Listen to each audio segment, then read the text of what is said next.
हरे कृष्णा माता जी, दंडवत प्रणाम माता जी। हरे कृष्ण దండవత్ ప్రణామ్. ఎస్, నా వీడియో అండ్ ఆడియో రెండు క్లియర్ గా ఉన్నాయండి మీకు? నేను వేరే ప్లేస్ లో ఉన్నాను. हरे कृष्ण माता जी, दंडवत प्रणाम। तो क्लियर मैं माता माता जी। जी okay, thank you. Hare Krishna. Yes మాతాజీ. प्रणाम। ఓకే, వీళ్ళు మంగళాచరణం చేసి క్లాస్ స్టార్ట్ చేద్దాము. మనం 16 అధ్యాయం అనేది డిస్కస్ చేస్తూ ఉన్నాము. సో లాస్ట్ క్లాస్ లో 11 అండ్ 12 శ్లోకాస్, 11, 12 శ్లోకాలు అనేవి మనం చర్చించుకున్నాము. ఈ క్లాస్ లో 13 నుండి 15 లేదా 16 శ్లోకం కూడా చర్చించుకోవడానికి ప్రయత్నం చేద్దాం. ఓకే ఓకే, మంగళాచరణం చేద్దాము. ఓం అజ్ఞానతిమిరాంధస్య జ్ఞానాంజనశలాకయా చక్షురున్మీలితం येन తస్మై శ్రీగురవే నమః.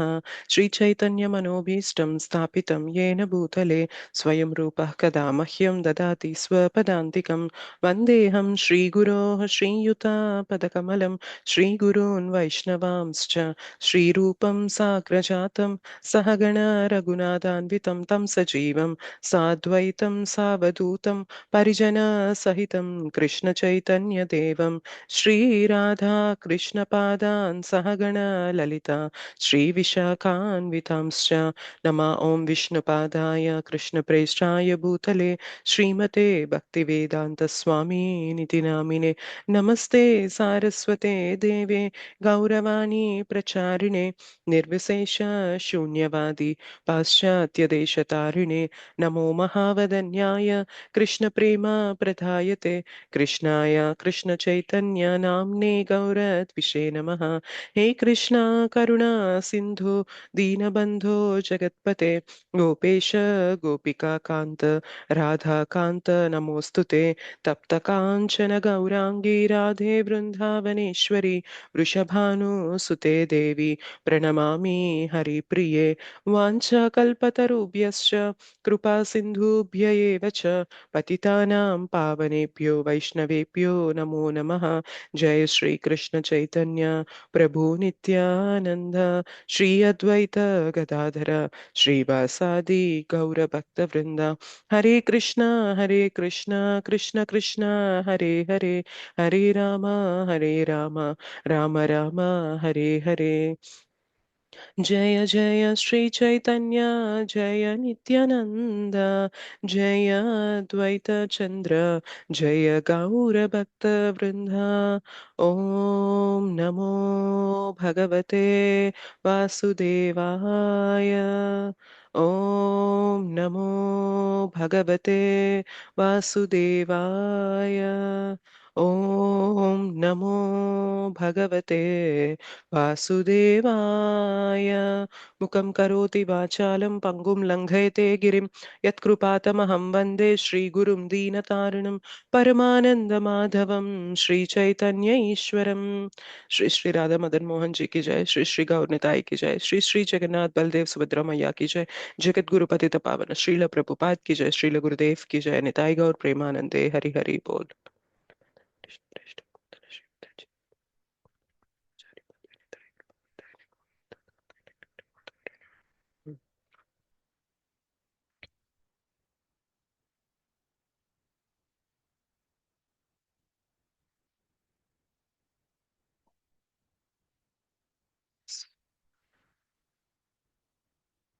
Hare Krishna Mataji and Prabhuji, Dandvat Pranam. Thank you so much for joining morning Japa session.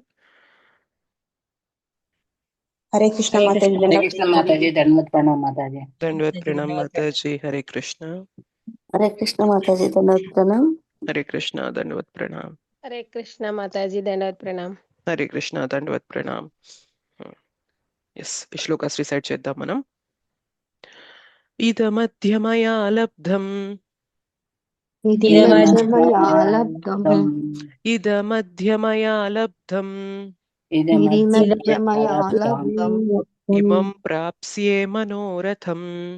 इमं इमं प्राप्ते प्राप्स्ये मनोरथम् Imam prapsye manoratham. इमं प्राप्ते मनोरथम् मनोरथम्। Idamastidamapi me. इदमस्तीदमपि मे Idamastidamapi me. इदमस्तीदमपि भविष्यति पुनर्धनम् भविष्यति पुनर्धनम् भविष्यति पुनर्धनम् भविष्यति भविष्यति पुनर्धनम् पुनर्धनम् इदमद्य मया लब्धम् इमं प्राप्स्ये मनोरथम् इदमद्य मया इदमद्यमया लब्धम् इमं प्राप्स्ये मनोरथम् मनोरथम् इदमद्य मया लब्धम् इमं प्राप्स्ये मनोरथम् इदमद्य मया इदमद्यमया लब्धम् इमं लब्धम् इमं प्राप्स्ये प्राप्स्ये मनोरथम् मनोरथम् इदमस्तीदमपि मे भविष्यति पुनर्धनम् इदमस्तीदमपि मे भविष्यति पुनर्धनम् पुनर्धनम् असौ मया हतः शत्रुर् असौ असौ मया मया हतः शत्रुः असौ मया हतः शत्रुः असौ असौ मया मया हतः शत्रुः हनिष्ये चापरानपि हनिष्ये निश्चेचापरानपि हनिष्ये चापरानपि हनिष्ये चापरानपि ईश्वरोऽहमहं भोगी ईश्वरोऽहमहं भोगी ईश्वरोऽहमहं भोगी ईश्वरोऽहमहं भोगी सिद्धोऽहं बलवान् सुखी सिद्धोऽहं बलवान् सुखी सिद्धोऽहं बलवान् सुखी सिद्धोऽहं बलवान् सुखी असौ मया हतः शत्रुः हनिष्ये चापरानपि असौ मया हतः शत्रुः हनिष्ये चापरानपि ईश्वरोऽहमहं भोगी सिद्धोऽहं बलवान् सुखी ईश्वरोऽहमहं भोगी सिद्धोऽहं सिद्धोऽहं बलवान् बलवान् सुखी सुखी असौ मया हतः शत्रुर्हनिष्ये चापरानपि ईश्वरोऽहमहं भोगी सिद्धोऽहं बलवान् सुखी असौ मया हतः शत्रुः हनिष्ये चापरानपि ईश्वरोऽहमहं भोगी सिद्धोऽहं बलवान् सुखी आढ्योऽभिजनवानस्मि आढ्योऽभिजनवानस्मि आढ्योऽभिजनवानस्मि आढ्योऽभिजनवानस्मि कोऽन्योऽस्ति सदृशो मया पुण्योऽस्ति सदृशो मया कोऽन्योऽस्ति सदृशो मया पुण्योऽस्ति सदृशो मया यक्ष्ये दास्यामि मोदिष्य यक्ष्ये दास्यामि मोदिष्य यक्ष्ये दास्यामि मोदिष्य यक्ष्ये दास्यामि मोदिष्य इत्यज्ञानविमोहिताः ज्ञानविमोहिताः इत्यज्ञानविमोहिताः ज्ञानविमोहिताः आढ्योऽभिजनवानस्मि कोऽन्योऽस्ति सदृशो मया आढ्योऽभिजनवानस्मि कोऽन्योऽस्ति सदृशो मया यक्ष्ये दास्यामि मोदिष्य इत्यज्ञानविमोहिताः यक्ष्ये दास्यामि मोदिष्य ज्ञानविमोहिताः आढ्योऽभिजनवानस्मि कोऽन्योऽस्ति सदृशो मया यक्ष्ये दास्यामि मोदिष्य इत्यज्ञानविमोहिताः आढ्योऽभिजनवानस्मि पुण्योऽस्ति सदृशो मया यक्ष्ये दास्यामि मोदिष्य यज्ञानविमोहिताः త్రీ శ్లోకాస్ ఒక్కొక్కసారి మనం అన్ని ఫుల్ శ్లోక చదివాక మీకు ఛాన్స్ ఇస్తాను శ్లోక చదివేది ఇదమధ్యమయా లబ్ధం ఇమం ప్రాప్స్యే మనోరథం ఇదమస్తిదమపి మే భవిష్యతి పునర్ధనం చదవండి इदमद्यमया लब्धमिमं प्राप्स्ये मनोरथम् इदमस्तीदमपि मे भविष्यति पुनर्धनम् असौ मया हतः शत्रु हनिष्ये चापरानपि ईश्वरोऽहमहं भोगी सिद्धोऽहं बलवान् सुखी असौ मया हतः शत्रुः हनिष्ये चापरानपि ईश्वरोऽहमहं भोगैष्यामहं बलवान् सुखी आढ्योऽभिजनवानस्मि कोऽन्योऽस्ति सदृशो मया यक्ष्ये धास्यामि मोदिष्य इत्यज्ञानविमोहिताः आढ्योऽभिजनवानस्म्योऽस्ति सदृशो मया यक्ष्येदास्यामि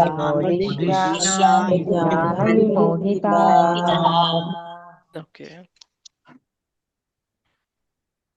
ఎవరెవరైతే శ్లోక 3 చదువుతారో వాళ్ళు హ్యాండ్ రైస్ చేయండి. అండ్ దీనికి భాష్యం లేదు, అనువాదం ఒక్కటే ఉంది. సో అనువాదం కూడా చదవాలనుకునే వాళ్ళు హ్యాండ్ రైస్ చేసి ఉంచండి. కళావతి మాతాజీ మొదటి శ్లోకం చదవండి. హరే కృష్ణ మాతాజీ, దండవత్ ప్రణామ్. హరే కృష్ణ. ఇదమధ్య మయా లబ్ధం ఇమం ప్రాప్సే మనోరథం ఇదమస్తి మే భవిష్యతి పునర్ధనం. థ్యాంక్ యూ మాతాజీ. హరే కృష్ణ. సరోజ మాతాజీ రెండో శ్లోకం చదవండి. హరే కృష్ణ మాతాజీ, ధన్యవాద ప్రణామ్. హరే కృష్ణ. అతో మయా హతః శత్రుర్హనిష్యే చాపరానపి ఈశ్వరోహమహం భోగి సిద్ధోహం బలవాన్ సుఖి. హరే కృష్ణ మాతాజీ, ధన్యవాద ప్రణామ్. థ్యాంక్ యూ మాతాజీ. హరే కృష్ణ. మోహిని మాతాజీ మూడవది చదవండి. హరే కృష్ణ మాతాజీ, ధన్యవాద ప్రణామ్. ఓం నమో భగవతే వాసుదేవాయ. ఆద్యోభిజనవానస్మి కోన్యోస్తి సదృశో మయా యక్షే దాస్యామి మోదిష్య ఇత్యజ్ఞాన విమోహితాః. హరే కృష్ణ. హరే కృష్ణ. థ్యాంక్ యూ మాతాజీ. పావని మాతాజీ అనువాదం చదవండి. హరే కృష్ణ మాతాజీ, ధన్యవాదం. హరే కృష్ణ. అనువాదం బై శ్రీ ప్రభుపాద్. ఆశ్చర్య స్వభావుడగు మానవుడు ఇట్లు భావించును, ఇప్పుడు నా వద్ద ఇంత ధనము కలదు, నా ప్రణాళికలచే నేను మరింత ధనమును సంపాదించును, ఇదంతయు నాది, భవిష్యత్తులో ఇది మరింత అధికముగా వృద్ధి నొందగలదు. అతడు నా శత్రువు, అతనిని నేను వధించి తిని, నా ఇతర శత్రువులు కూడా వధింపబడుదురు. నేనే సర్వమునకు ప్రభువును, నేనే భోక్తను, నేను సంపూర్ణను, శక్తిమంతుడను మరియు సౌఖ్యవంతుడను, భాగ్యవంతులైన బంధువులతో కూడి ఉండు నేనే అత్యధిక ధనశాలిని. నన్ను మించిన శక్తిమంతుడు గాని సౌఖ్యవంతుడు గాని మరొకడు లేడు. నేను యజ్ఞములను ఆచరించుచు దానములు చేయుచు ఈ విధముగా సంతోషించుచుండును. ఈ విధముగా అట్టి వ్యక్తులు అజ్ఞానముచే భ్రాంతికి లోనవరు. హరే కృష్ణ మాతాజీ, దండవత్ ప్రణామ్. హరే కృష్ణ. థ్యాంక్ యూ మాతాజీ, దండవత్ ప్రణామ్. ఇక్కడ మనకి అసుర స్వభావాలు అనేవి ఇంకా డీటెయిల్ గా చెప్తున్నారు. కృష్ణ ఈ శ్లోకాస్ అనేవి అర్జునకు చెప్తూ ఉన్నారనమాట. అసురులు ఎలా ఆలోచిస్తారు, ఎంత మాయలోకి పడిపోయి వాళ్ళు స్కీమ్స్ ప్లాన్స్ అనేవి వేస్తూ ఉంటారు అనే దాని గురించి చెప్పడానికి ఈ శ్లోకాస్ అనేవి నిదర్శనం అనమాట. సో ఇక్కడ మీరు చూసుకున్నట్లయితే ఏమంటున్నారంటే, ఇప్పుడు నా వద్ద ఇంత ధనము కలదు, నా ప్రణాళికచే నేను మరింత ధనమును సంపాదింతును. సో వాళ్ళకి ఎప్పుడు కూడా ఫోకస్ ఎలా ఉంటది అంటే, నేను ధనాన్ని ఎక్కువ పెంచుకుంటూ ఉంటే దానికి తగ్గట్టుగా నేను ఇంద్రియ భోగాన్ని అనుభవించవచ్చు. ఇప్పుడు ధనం లేదనుకోండి, మనం ఇంద్రియ సుఖాలు అనుభవించవచ్చా? అనుభవించగలమా ఎక్కువ? ప్రతిదీ కూడా డబ్బులతోనే కూడుకొని ఉంటుంది కదా. ఏ సుఖాలు అనుభవించాలన్నా కానీ డబ్బులే కావాలి. సో వీళ్ళ దృష్టిలో అదే ఇంపార్టెంట్ అవుతుంది. ఎందుకంటే అదే ఇంపార్టెంట్ అంటే, అది నేను ఎంత ఎక్కువ సంపాదిస్తే అంత ఎక్కువ భోగాన్ని, సుఖభోగాల్ని నేను అనుభవించవచ్చు. సో ఆ క్యాలిక్యులేషన్ ఉంటుంది అనమాట వీళ్ళకి. అండ్ ఇంకేమంటున్నారు, ఇది అంతయు నాది, ఇదంతా కూడా నాదే, భవిష్యత్తులో ఇది ఇంకా మరింతగా పెరుగుతుంది, వృద్ధి నొందుతూ ఉంటుంది. సో నేను ఇవాళ ఏదైతే సంపాదిస్తున్నానో అది రోజు రోజుకి దినదినాభివృద్ధి చెందుతూ ఉంటుంది. అది ఫ్యూచర్లో ఇంకా బాగా పెరుగుతూ ఉంటుంది. నేను కూర్చొని తిన్నా నాకేమి ఇబ్బంది లేదు, నా తర్వాతి తరాలు కూడా కూర్చొని తిన్నా తరగనంత ఆస్తి ఉంది. సో ఇది కదా నా సక్సెస్ అంటే అని అనుకుంటూ ఉంటారు. ఇలా జనరల్ గా కలియుగంలో జనాలు అనుకుంటూ ఉంటారా లేదా చెప్పండి? మన ఫోకస్ ఇలానే ఉంటదా లేదా? అవును మాతాజీ. ఎస్పెషల్లీ నాకు ఇది అంటే అఫ్ కోర్స్ నేను ఎవరిని ఉద్దేశించి మాట్లాడట్లేదు, ప్రతి ఒక్కరి ఇళ్లలో కూడా ఇది జరుగుతున్నదే. బట్ జనరిక్ గా నాకు ఇది మాట్లాడుతున్నప్పుడు గుర్తొచ్చింది, పెళ్లిళ్ళు చేస్తున్న విషయంలో మనం ఎక్కువ ఫోకస్ దేనిపైన చేస్తాం తెలుసా? ఈ ధనం పైన చేస్తాం. ఫ్యూచర్ లో మా పిల్లల పిల్లలు వాళ్ళ పిల్లలు కూర్చొని తిన్నా తరగనంత ఆస్తి ఉండాలి అని చెప్పి ఆ ఇదిలో ఆలోచించి పెళ్లిళ్ళు కూడా జరిగేవి ఉన్నాయి. అవునా కదా చెప్పండి ఈ కాలంలో? నిజంగా ఈ అమ్మాయి స్వభావం ఏంటి, ఈ అబ్బాయి స్వభావం ఏంటి, వీళ్ళిద్దరూ కలిసి ఉండగలరా, వీళ్ళిద్దరూ కలిసి ఆధ్యాత్మికంగా ముందుకెళ్ళగలరా, ఒకరినొకళ్ళు ఒకరి లోపాలు ఒకళ్ళు సరిదిద్దుకుంటూ, ఒకరి స్ట్రెంగ్స్ ని ఒకరు, అంటే ఒకరి యొక్క బలాల్ని ఒకరు ప్రోత్సహించుకుంటూ, ఇద్దరూ కలిసి ఒక యూనిట్ లాగా, ఒక టీం లాగా ముందుకు వెళ్ళగలరా? వీరి నుండి వచ్చే పిల్లలు కూడా ఇంకా కృష్ణ చైతన్యంలో ఉండేలాంటి ఆత్మల్ని వీరు ఇన్వైట్ చేస్తారా? వీరందరూ ఒక ఫ్యామిలీ లాగా ఉండి భక్తిలో ముందుకెళ్తారా అనే ఫోకస్ ఎంతమందికి ఉంటుంది చెప్పండి వాళ్ళ కాలంలో? అసలు అలా చూస్తున్నారు ఎవరైనా? ఇప్పుడే కేవలం డివోటీస్ ఇట్లా ప్రాక్టీస్ చేసే వాళ్ళు మాత్రమే పెళ్లి చేసుకునేటప్పుడు, నాకు కూడా నా వైఫ్ కానీ నా హస్బెండ్ రాబోయే వాళ్ళు ఎవరైతే ఉన్నారో వాళ్ళు కూడా డివోషనల్ గా ఉంటే ఫ్యూచర్ లో దీన్ని మనం కంటిన్యూ చేయొచ్చు అనే ఆలోచన వారికి మాత్రమే ఉంటుంది తప్ప, మిగిలిన ఫోకస్ అంతా కూడా ఎక్కడ ఉంటది అంటే ధనార్జన పైనే ఉంటది. ఓకే, ఈ అమ్మాయిని పెళ్లి చేసుకుంటే నాకు ఎన్ని కోట్ల కట్నం వస్తుంది, ఈ అబ్బాయిని పెళ్లి చేసుకుంటే నాకు ఎన్ని కోట్ల ప్రాపర్టీ వస్తుంది, తర్వాత నేను ఎంత దానికి ఏమంటారు అనుభవించవచ్చు. ఇదే ఉంటుంది కదా, ఫోకస్ అంతా ఇట్లనే ఉంటుంది మనకి. సో బేసిక్ గా మనం అందరం కూడా భగవంతుడిని పక్కన పెట్టేసాం కాబట్టి ఈ డిమోనియా క్వాలిటీస్ ఏవైతే అసుర గుణాలు ఉన్నాయో మనందరిలో కనిపిస్తూనే ఉన్నాయి అవి. సో మన క్యాలిక్యులేషన్ ఇలానే ఉంటుంది, ఇవాళ నాకు ఇంత ఉంది, రేపు పొద్దున నేను ఇంకా ఇంత స్కీమ్స్ వేసుకుంటూ వెళ్తే ఇంత సంపాదిస్తాను, సో ఇలా ఉంటాను, సో నాకు ఇంకా తిరుగులేదు, నేను ఇంకా ప్రశాంతంగా సెటిల్ అయిపోవచ్చు, ఇలా ఉంటాం అనమాట. అయితే మరి నిజంగా ప్లాన్స్ వేసుకోకూడదా, మనం ఫ్యూచర్ గురించి ఆలోచించకూడదా అనేది నేను శ్లోక అంతా చెప్పాక నేను చివరిలోకి వస్తాను. ఎందుకంటే మనం మరి జీవిస్తున్నప్పుడు ఒక ప్లానింగ్ అనేది ఉండాలి కదా, మరి అది కూడా ఉండకూడదా, అది కూడా అసుర స్వభావమేనా అని మనకి డౌట్ వస్తుంది ఇలా చదివినప్పుడు. అఫ్ కోర్స్ నాకు వచ్చింది డౌట్. అంటే మనం అసలేం ఆలోచించకూడదా, మరి మనకు పిల్లలు ఉన్నారు కదా, ఫ్యూచర్ లో పిల్లల ఖర్చుల గురించి కానీ హెల్త్ పరంగా కానీ మనం ఆలోచించుకొని కొంచెం సెక్యూరిటీగా పెట్టుకుంటాం కదా కొంచెం ధనాన్ని ఫినాన్షియల్ గా మనము. మరి అది కూడా అసుర స్వభావమా అంటే అది కాదు. బట్ ఎందుకు దీన్ని అసుర స్వభావం అంటున్నారు, ఏది కాదు అనేది కూడా మనం డిస్కస్ చేద్దాం. ఓకే, ఇంకేమంటున్నారంటే, అతడు నా శత్రువు, అతనిని నేను వధించి తిని నా ఇతర శత్రువులు కూడా వధింపబడుతురు. సో వీరి ఫోకస్ ఎలా ఉంటది అంటే, నేను నా జీవితంలో ముందుకెళ్తున్నప్పుడు నాకు ఎవరైతే అడ్డుగా ఉన్నారో వాళ్ళు నా శత్రువులు. సో వాళ్ళని నేను ఎలా అయినా ఎదిరించానా లేదా, సో వాళ్ళు నా జోలికి రాకుండా నేను వారిని వధించానా లేదా, నా ఇతర శత్రువులు కూడా వధింపబడ్డారు, నేనే సర్వమునకు ప్రభువుని. సో ఇక్కడ ఫోకస్ ఏమవుతుంది చూసారా, నేను అన్నిటికీ స్వామిని ప్రభువుని అని అనుకుంటున్నారు. కానీ నిజంగా మన మన ఉనికి ఏంటి చెప్పండి, మనం స్వామినా అన్నిటికీ? ఎగ్జాక్ట్లీ. సో మన ఫోకస్ ఎటు ఉండాలి అంటే, నేను దాసుణ్ణి, భగవంతుని యొక్క దాసుని. అసలు భగవంతుని యొక్క దాసుడు అని చెప్పుకోవడానికి కూడా మనకు అర్హత ఉన్నదంటారనమాట. మనకి ఏమంటారంటే, భగవంతుడి యొక్క దాస దాస దాస దాస దాస దాస దాసానుదాసులం. 7 దాసుల తర్వాత మన పేరు చెప్పుకోవాలంటారంట. అంత స్థితి మనది. భగవంతుడి దాసుడు అవడం అంటే చాలా గొప్ప విషయం. ఇప్పుడు చూడండి, ప్రైమ్ మినిస్టర్ దగ్గర ఎవరైతే ఉన్నారో వారు పర్సనల్ పిఏ కానీ ఎవరైనా ఉంటారు కదా, మన హై పొజిషన్ లో ఉన్న వాళ్ళందరికీ వారి కింద దాసులు ఉంటారు.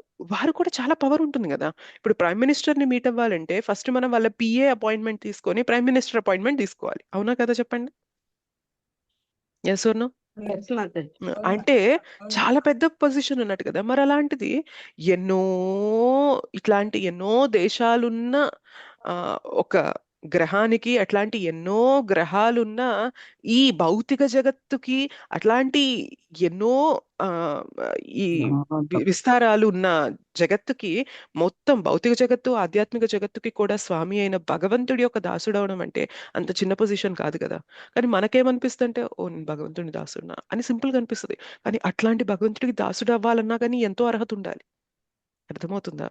సో అలాంటి భగవంతుడికి దాసుడయ్యే అర్హత కూడా మనకి లేదు. ఆ దాసుల లిస్ట్ లో మనం అట్టడుగులో చివర్లో దాసాను దాసులం అవుతున్నాం అంతే తప్ప మనకి అది కావాలి మనకి. ఓకే, సో ఇక్కడ ఇలా అసుర స్వభావంలో ఉన్న వారికి ఏమవ్వాలనుకుంటున్నారు, నేను ప్రభువు అవ్వాలి, దాసుని ఏంటి అసహ్యంగా, నేను ప్రభువుని అవ్వాలి. వారి ఫోకస్ ఇలా ఉంటుంది. సో డివోటీ ఫోకస్ ఎప్పుడు ఎలా ఉంటది అంటే, నాకొద్దు, నా ప్రభు స్థానం కాదు, నాకు భగవంతుని యొక్క పరంపరలో వచ్చే ఒక గురువు యొక్క దాసుని అవ్వాలి నేను, అట్లా నాకు గుర్తింపు వస్తే చాలు, నేను అలా గుర్తింపబడితే, నేను అలా జీవిస్తే నాకు చాలు అని ఒక భక్తుడు అనుకుంటారు. ఇంకేమంటున్నారు, నేనే భోక్తను, నేను ఎంజాయర్ని అని అనుకుంటున్నారు. నిజమైన భోక్త ఎవరు? కృష్ణ మాతాజీ. భగవంతుడు భోక్తుడు. కానీ ఎవరైతే నేను భోక్తుడిని అవ్వాలి అని అనుకుంటున్నారో ఇండైరెక్ట్ గా వాళ్ళు ఏమవ్వాలి అనుకుంటున్నారు ఆలోచించండి.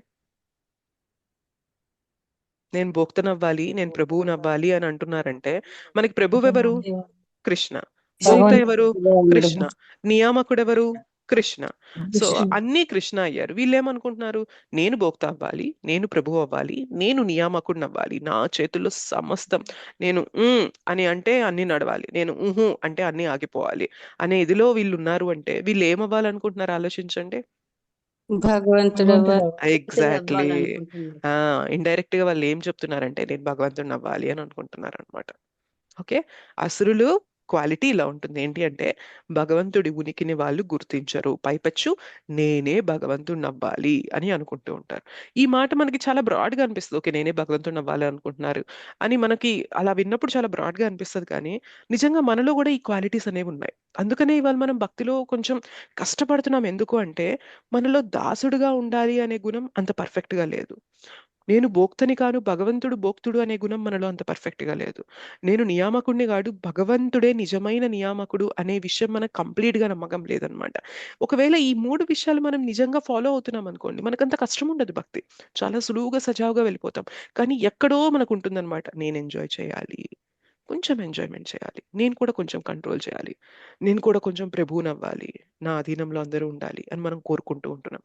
అంటే ఇండైరెక్ట్ గా మనం కూడా చిన్నగా ఏదో ఒక ఇదిలో భగవంతుడు అవ్వాలి అనే కోరిక మనలో ఉన్నట్ట కదా, ఆలోచించండి. లిటరల్ గా లేదు, లిటరల్ గా నోటితో మాత్రం మనం ఏమంటున్నామంటే భగవంతుడు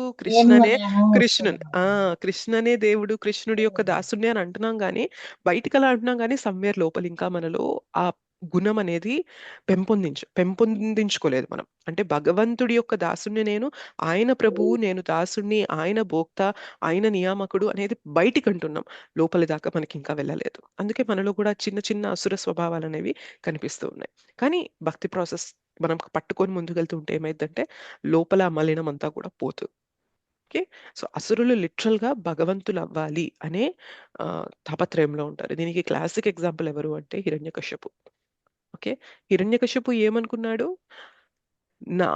నేను ఏదైతే తపశ్శక్తి ద్వారా నేను శక్తుల్ని సాధించానో, సిద్ధుల్ని సాధించానో, వీటితో ముల్లోకాలు భయపడుతున్నాయి. అయితే నాకు ముల్లోకాలు సరిపోదు, ఎవరైతే ఈ ముల్లోకాలకి అధిపతిగా ఉన్నారో ఆయన్ని కూడా నేను చంపేస్తాను, నేను అధిపతి అవ్వాలి అని అనుకున్నారు. అవునా కదా? ఇలానే ఉందా లేదా హిరణ్యకశ్యపు ఆలోచన?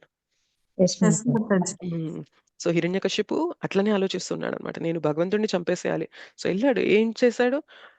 భగవంతుడిని చంపాలి అనే భావం కన్నా భగవంతుడికి నేను దాసోహం అయిపోవాలి, నేను శరణాగతి అయిపోవాలి అనుకుని ఉన్నట్లయితే 10,000 సంవత్సరాలు కూడా పట్టేది కాదు. అవునా కదా చెప్పండి? ధ్రువమహారాజ్కి భగవంతుణ్ణి ప్రసన్నం చేసుకోవడానికి ఎంత సమయం పట్టింది? 6 months. 6 నెలలు పట్టింది. ఎగ్జాక్ట్లీ 6 నెలలు. చిన్న పిల్లోడు 6 నెలలు కఠోరమైన తపస్య చేశాడు, ఆస్టరిటీస్ చేశాడు. ఇటు హిరణ్యకశ్యపు బాగా పెద్ద ఆయన, బోలెడంత కఠోరమైన తపస్సు ఈయన కూడా చేశాడు. ఇంకంతే ఒంటి కాలిపైన నిలబడి బ్రహ్మదేవుడికి తపస్య చేశాడు. సో ఎన్ని సంవత్సరాలు చేశాడు? 10,000 సంవత్సరాలు చేశాక ఆయన పొందిన వరం అనేది గట్టిగా 5 ఏళ్లలో, ప్రహ్లాద్ మహారాజ్కి 5 ఏళ్ళు ఉన్నప్పుడు నరసింహస్వామి వచ్చి హిరణ్యకశ్యపుని చంపడం జరిగింది. అంటే 10,000 సంవత్సరాలు తపస్సు చేసిన బెనిఫిట్ అనేది 5 ఏళ్ళు కూడా ఆయన దగ్గర ఉండలేదు. 5 ఏళ్ళు పోనీ ఏమైనా సంతోషించాడా అంటే లేదు. ఎప్పుడు కూడా నేను పవర్ లో ఉండాలి, నా చెప్పు చేతుల్లో ఉండాలి అని చెప్పి ఆయన ఎప్పుడు తప్పిస్తూ ఉన్నాడు. కాబట్టి ఎప్పుడు యాంగ్జైటీలోనే ఉన్నాడు. ఎందుకంటే సమస్తం మొత్తం భయపడుతున్నారు. ఈ టైము కొడుకు ప్రహ్లాద్ మహారాజు ఉండి హరిభక్తి చేస్తూ ఉంటే ఆయనకు మనశ్శాంతి అనేది ఉందా? అసలు లేదు. సో మొత్తాన్ని జయించాడు, తన మనస్సుకి మాత్రం బానిసైపోయాడు. అసురులు ఇలానే ఉంటారనమాట. సమస్తాన్ని జయిస్తారు, బట్ ఎక్కడ బానిసైపోతారంటే మనస్సు దగ్గర బానిసలైపోతారనమాట. ఓకే, ఒక భక్తుడు ఏం చేస్తాడు తెలుసా? ఎగ్జాక్ట్ రివర్స్ ఉంటుంది అనమాట. భక్తుడు సమస్తాన్ని జయించాలని ఎక్కడా అనుకోడు. నేను నా మనస్సుని జయిస్తే చాలు, సమస్తం జయించినట్టే అని అనుకుంటాడు అనమాట. సో ఇంత ప్రాబ్లమ్స్ మధ్యలో హిరణ్యకశ్యపుకి ప్రహ్లాద్ మహారాజ్ని చంపడమే పని. సో ఎక్కడ ఏం తింటుంటే అందులో విషం పెట్టి చంపుతాడో, ఎక్కడ పడుకుంటే వచ్చి కత్తితో నరికేస్తాడో, ఎక్కడ నన్ను చంపుతాడో అనే ప్రతి క్షణం భయం ఉండాలి ప్రహ్లాద్ మహారాజ్కి. కానీ ప్రహ్లాద్ మహారాజ్కి అస్సలు ఇసుమంతైన భయం ఉందా చెప్పండి? లేదు లేదు మాతాజీ. నో మాతాజీ. మాతాజీ. లేదు. సో బేసిక్ గా ప్రహ్లాద్ మహారాజ్ మనస్సుని జయించేస్తాడు, భగవంతుని స్మరణలో ఉన్నాడు కంటిన్యూస్ గా. సో ఆయనకి అస్సలంటే అస్సలు భయం లేదు. ఆయన ముల్లోకాల్ని జయించాల్సిన అవసరం లేదు. ఆయన మనస్సుని జయించి భగవంతుని స్మరణలో పెట్టేసుకున్నారు.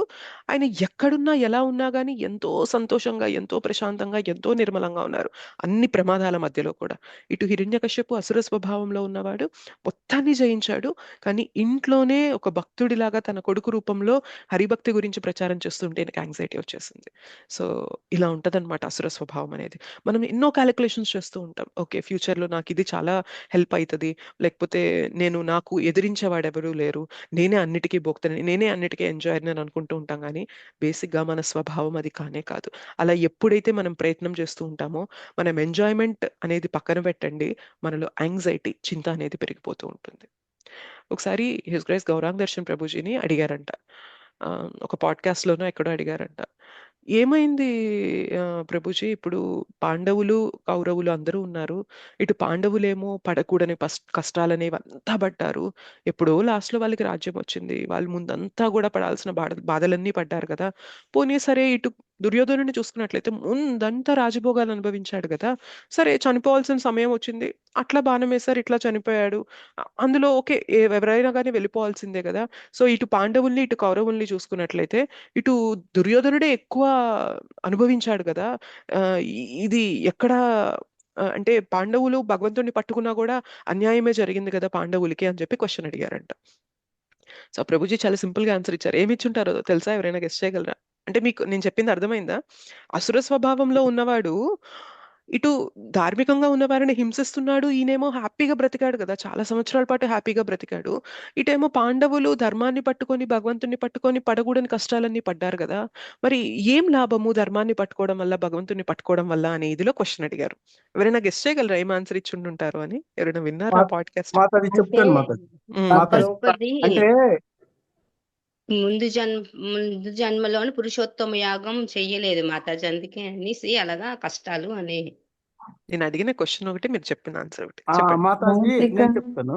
ఉమ్, మాతాజీ అంటే ఇప్పుడు భౌతిక సంపదలు అన్ని ఎంత దూరం అవుతుంటే ఆ దేవాది దేవుడి దగ్గర అంత దగ్గర అవుతాం. కాబట్టి మాకు కృష్ణ ఆ అవకాశం ఇచ్చారు. ఓకే ఆ, హరే ఓకే కృష్ణ మాతాజీ. ఎంతసేపు కూడా దుర్యోధనుడు బాస్ రకంగా అన్ని నేనే, నాకే కావాలి, నాకే చెందాలి అనే భౌతికంగానే ఎక్కువగా ఆలోచించి ఉంటారు. అదే పాండవులు వచ్చేసరికి ఏదైనా గానీ ఇచ్చేది నువ్వే కాబట్టి నువ్వు ఎలా చెప్తే అలాగే ఉంటాం, నీ సేవలోనే ఉంటాం అన్న ఇదిలో పాండవులు జీవనాన్ని గడిపారు అనేది నాకు అనిపించింది మాట. ఓకే, కొంచెం దగ్గర దాకా వచ్చారు మాతాజీ. నైస్. యాక్చువల్గా సుఖం అనేది వస్తువుల్లో లేదు. సుఖం అనేది వస్తువుల్లో ఉంటే దెన్ వాళ్ళు అన్నట్టు ఇటు హిరణ్యకశ్యపు గాని, ఇటు దుర్యోధనుడు గాని, ఇవాళ రేపటి కలియుగంలో ఉన్న జనాలు కూడా హ్యాపీగా ఉండేవారు. సుఖం అనేది వస్తువుల్లోనే లేదు. సుఖం అనేది దట్ ఈస్ ఇంటర్నల్, అది లోపల అంతరంగికంగా ఉండేది. బాహ్యంగా ఉండే దాన్ని బట్టి మనం సుఖాన్ని కొలమానం చెయ్యలేము. ఇటు దుర్యోధనుడు బోలెడంత సుఖాల మధ్యన ఉన్నాడు, కానీ మనస్సులో ఏముంది? పగ, ద్వేషం, అసూయ.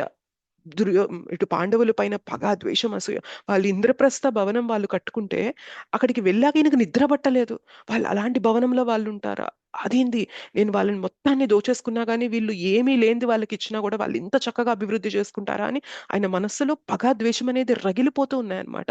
ఇప్పుడు చూడండి, మనకి చెప్పన్బోగు పెట్టారు, చాలా బోలెడన్ని రకాలు పెట్టారు, కానీ మనసులో మాత్రం మనం ఏదైనా ఫెయిల్యూర్ అనేది ఫేస్ చేసామనుకోండి, మనకి బాగా ప్రియమైన వారిని కోల్పోయాము, లేకపోతే మనం ఏదైతే ఎఫర్ట్ పెట్టామో అక్కడ కంప్లీట్గా లాస్ వచ్చేసింది, అలాంటి సిచ్యుయేషన్లో చెప్పన్బోగు తింటున్నా కానీ మనకి రుచిస్తుందా? ఆలోచించండి,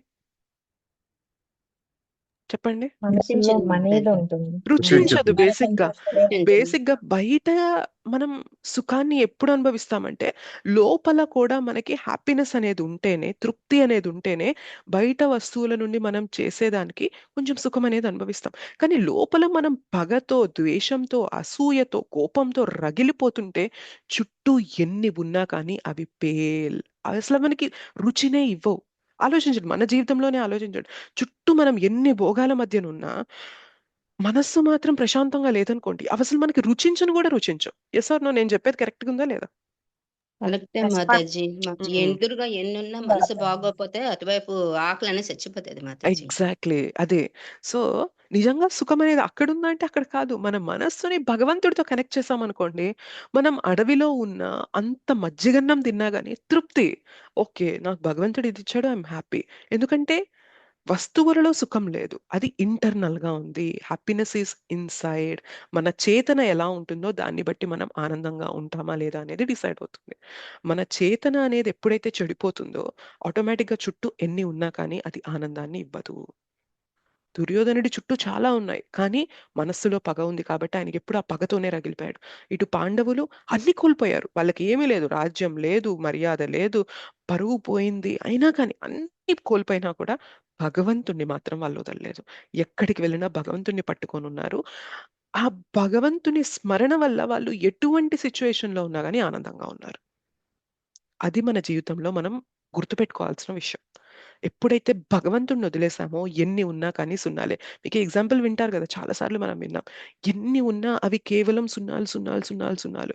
ఆ ముందు ఒకటి అనేది మన జీవితంలో భగవంతుడు ఉన్నప్పుడు ఆ ముందు ఒకటిని చేర్చినట్టు. ఇవన్నీ ఎప్పుడు వాల్యూ అవుతాయంటే ఆ భగవంతుడు అనే ఒకటి మన జీవితంలో ఉన్నప్పుడు ఇవన్నీ వాల్యూ అవుతాయి. ఆ భగవంతుడిని పక్కన పెట్టేసామనుకోండి 100 కాదు, 1000 కాదు, 1,00,000 కాదు, కోటి కాదు ఎన్ని సున్నాలు పెట్టినా అంతా కూడా వృధానే. భక్తుడు ఏం చేస్తాడు తెలుసా తెలివిగా? సున్నాల పైన కాదు, ఒకటి పెట్టడం పైన ఫోకస్ చేస్తాడు. అసురుడు ఏం చేస్తున్నాడు తెలుసా? ఒకటిని పక్కన పెడుతున్నాడు, సున్నాలు సేకరించడంలో బిజీ అయిపోతున్నాడు. అందువల్ల ఏమవుతుంది?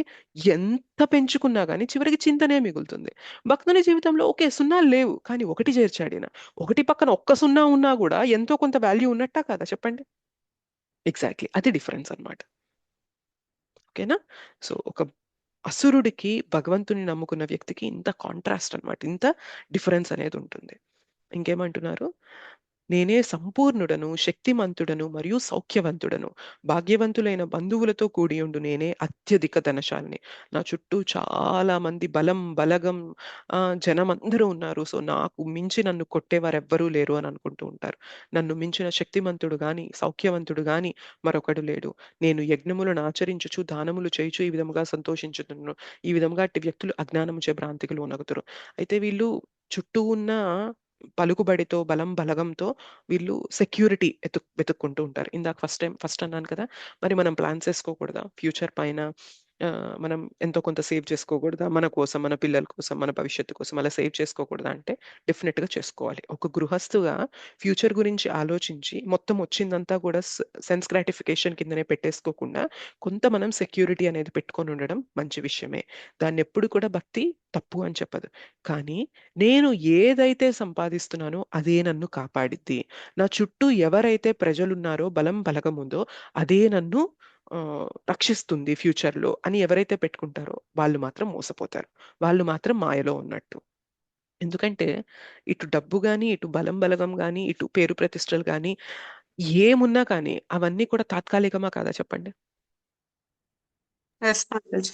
సో, తాత్కాలికమైన దానిపైన మనం మన సెక్యూరిటీని ఆధారపెట్టుకున్నామనుకోండి ఏమవుతుంది? అది నిలవదు. ఎక్కువ కాలం నిలవదు.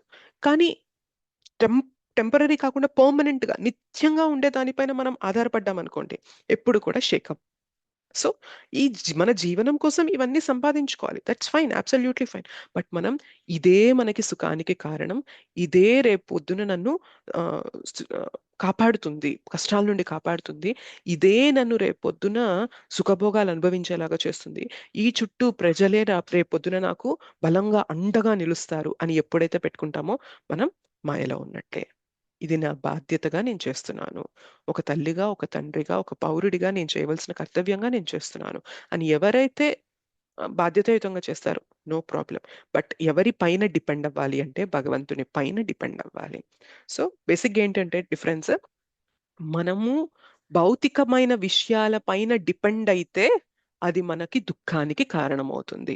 అయితే భగవంతుని పైన డిపెండ్ అవుతూ, ఆధారపడుతూ భౌతికమైన విషయాలు, భౌతికమైన బాధ్యతలనేవి మన కర్తవ్యంగా మనం చేసుకుంటూ వెళ్తున్నంత కాలం అది ఎప్పుడు కూడా మనకి బంధనం కాదు.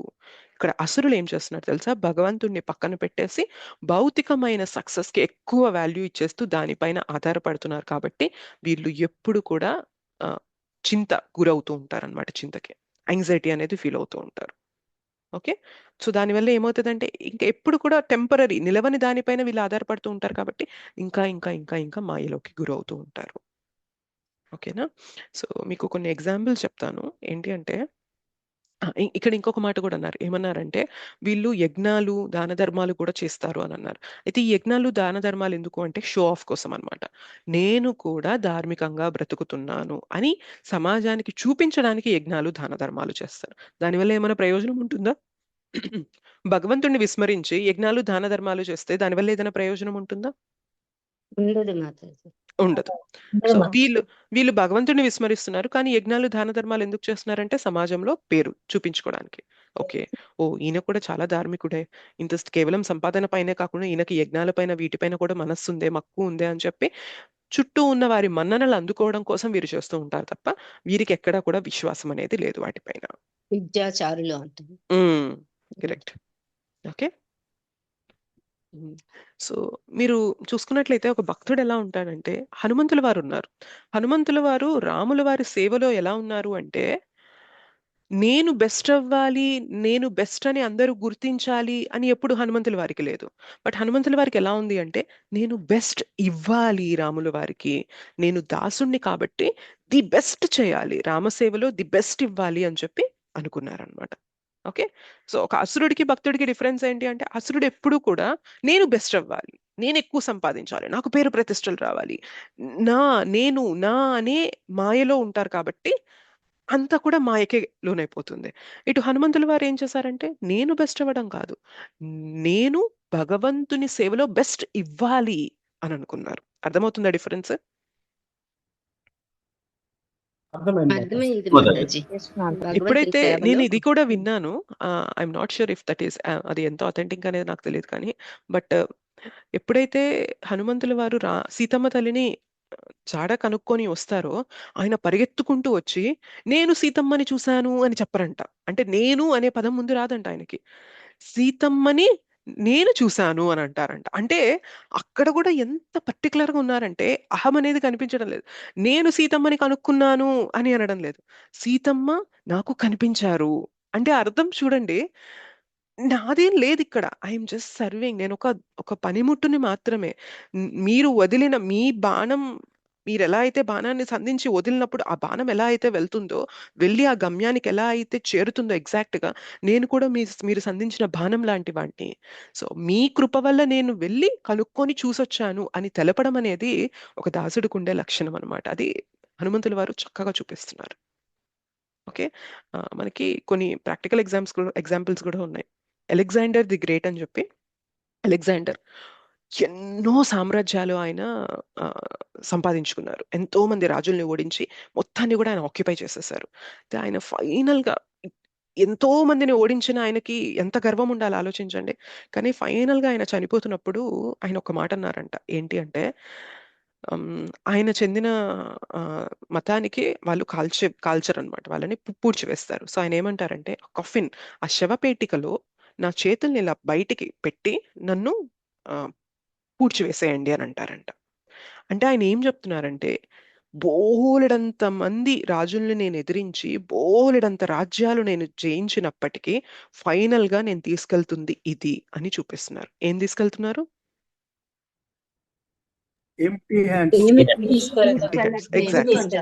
ఏం తీసుకుని నా జీవితం అంతా నేను ఇదే బ్రతికాను. ఎట్లా బ్రతికానంటే ఏ రాజ్యాన్ని, ఏ రాజును ఓడించి ఎట్లా నేను ఆ రాజ్యాన్ని సొంతం చేసేసుకోవాలా, అది నా సమక్షంలోకి రావాలా, నేను కంట్రోలర్ అవ్వాలా, నేను ఎంజాయర్ అవ్వాలా, నేను ప్రభువుని అవ్వాలా అనే మైండ్ సెట్ తో బ్రతికుండొచ్చు. కానీ ఫైనల్ గా సమయం అనేది వచ్చినప్పుడు నేనేం తీసుకెళ్తున్నానో చూడండి అని ప్రపంచానికి తెలియజేయడానికి ఆయన కఫిన్, ఆయన శవపేటికలో 2 చేతులు బయటికి పెట్టి నన్ను పూడ్చేయండి అని అడిగారు అనమాట.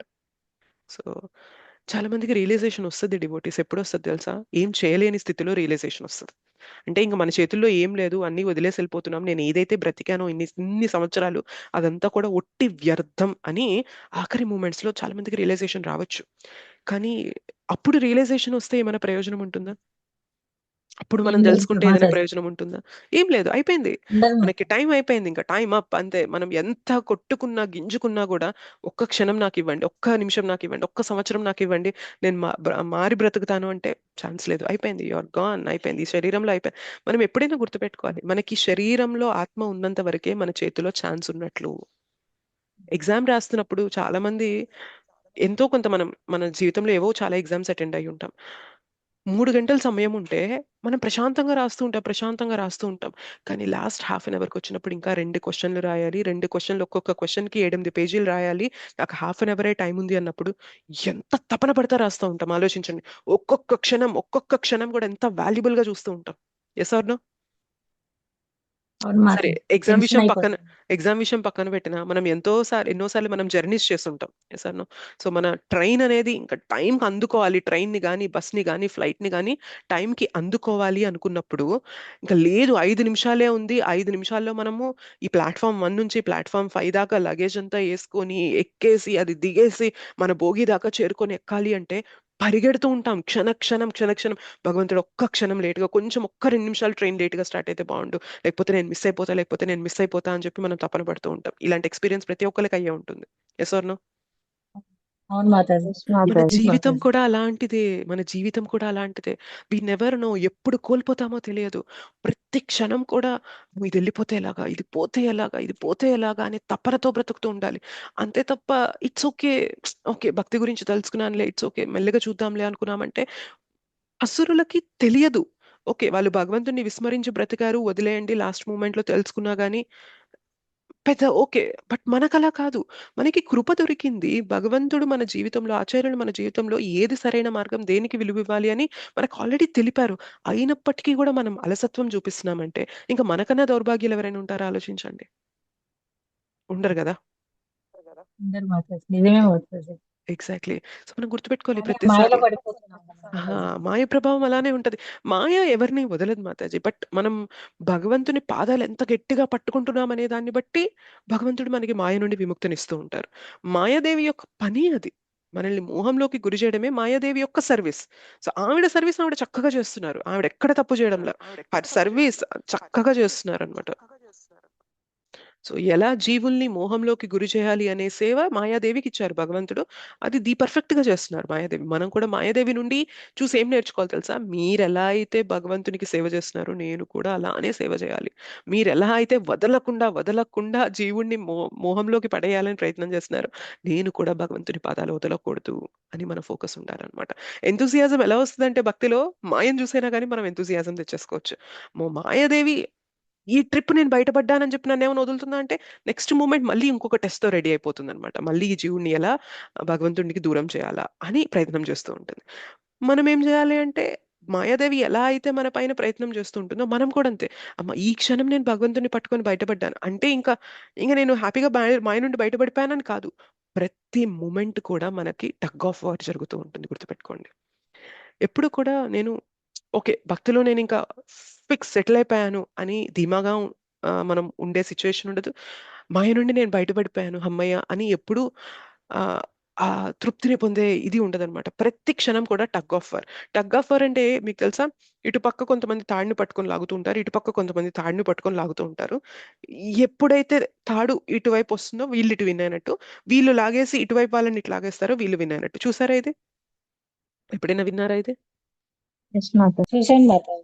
సో చూశాను. బేసిక్ గా మనకి ఎట్లా ఉందంటే మాయ భక్తి, మనలో ఉన్న కొంచెం భక్తి మధ్యన టగ్ ఆఫ్ వార్ జరుగుతూ ఉంటుంది అనమాట. ఇది ప్రతి క్షణం జరుగుతూ ఉంటుంది.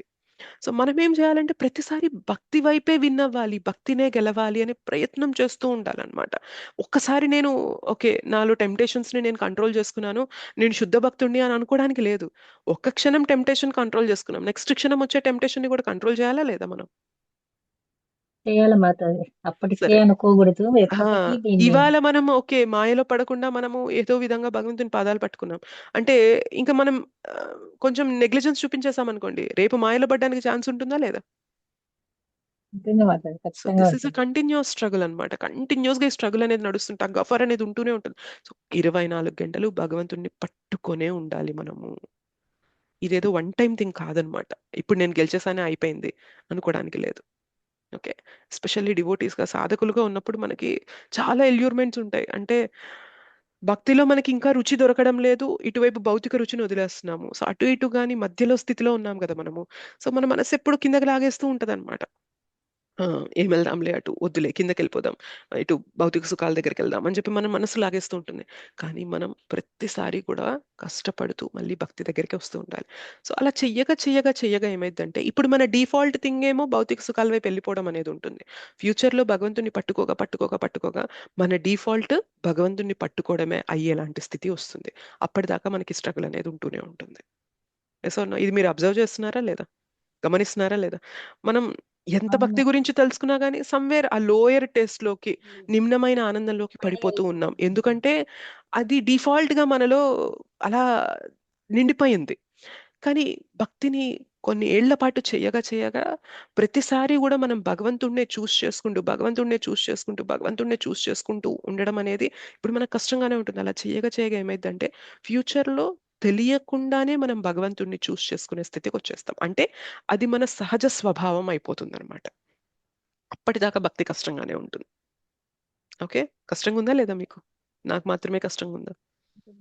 లేదు మాతాజీ 100% ఎగ్జాక్ట్‌లీ. బట్ ఇది మాత్రం గుర్తుపెట్టుకోవాలి. That's fine. ఓకే. మనకిప్పుడు అలవాటు లేదు కాబట్టి ఇలా పడిపోతున్నాను. మళ్ళీ వెంటనే నేను కృష్ణుడిని పట్టుకోవాలి. పడిపోవడం అనేది కామన్. పడుతూ ఉంటాం. టైం అనేది వేస్ట్ చేస్తూ ఉంటాం. అయ్యో! నేనిలా ఉండకూడదు, భక్తుడిని ఇలా ఉండకూడదు, భక్తురాలుగా నేనిలా అనిపించుకోకూడదు అని మనకెప్పుడూ ఉంటది. పడిపోతూ ఉంటాం. మరి పడిపోయిన ప్రతిసారి కూడా మళ్ళీ తిరిగి భగవంతుని దగ్గరికి రావాలి. కృష్ణ నేనిలా మళ్ళీ పడకుండా నాకు శక్తినివ్వు కృష్ణ, ఆ బుద్ధినివ్వు కృష్ణ అని మన గురువు పాదాలు, కృష్ణుని పాదాలు, గౌర్నితాయి పాదాలు మనం పట్టేసుకుంటూ ఉండాలనమాట. నాకు ఆ శక్తినివ్వండి. నేను పడిపోతున్నాను ఇట్లాగా. నేనిలా పడిపోకూడదు. నాకు ఆ శక్తినివ్వండి. ప్రతిసారి మనం కృష్ణుడి దగ్గరకొస్తుండాలి. ప్రతిసారి మనం కృష్ణుడి దగ్గరకొస్తుండాలి. అంటే మనం కంట్రోల్ చేసుకునే శక్తి లేక పడిపోతున్నాం. కానీ కావాలని ఎవరైతే వెళ్ళిపోతున్నారో వాళ్ళని మాత్రం భగవంతుడు ఏం చేయరు. ఓకే.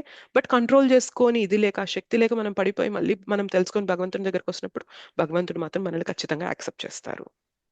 ఓకే. సో, బేసిక్‌గా ఈ శ్లోకం ఏం చెప్తుందంటే, భగవంతుని పైన ఆధారపడకుండా భౌతికమైన వాటి పైననే నేను ఆనందంగా ఉంటాను. నేనెంత ఎక్కువ సంపాదిస్తే అంత ఆనందంగా ఉంటా. ఎంత ఎక్కువ పేరు ప్రతిష్టలు, పలుకుబడి ఆహ్, ఈ వీటిని నేనెంత పోగు చేసుకుంటే అంత ఆనందంగా ఉంటాను అనుకుంటే మాత్రం అది ఖచ్చితంగా అసుర స్వభావమే. కానీ భగవంతుని పైన ఆధారపడుతూ మన బాధ్యతల్ని ధార్మికంగా, బాధ్యతాయుతంగా చేసుకుంటూ ఉంటే మాత్రం అది అసుర స్వభావం కాదు. ఓకేనా? అర్థమైందా? మాతాజీ. నిన్న చెప్పేది మాతాజీ స్టోరీ. ఆ స్టోరీకి అలా సెట్ అవుతది మాతాజీ. యెస్. ఎగ్జాక్ట్‌లీ. ఆ స్టోరీ సేమ్ మీరు రిలేట్ చేసుకోవచ్చు. ఇవన్నీ రిలేటెడ్ శ్లోకాస్ కాబట్టి ఆ స్టోరీ అనేది మీరిక్కడ కనెక్ట్ చేసుకోవచ్చు. మనం ఎంతో దానికి సమయం ఇస్తూ ఉంటాము. కానీ సాధిక డిస్టర్బెన్స్ ఉంది కొంచెం అటెళ్ళున్నాను.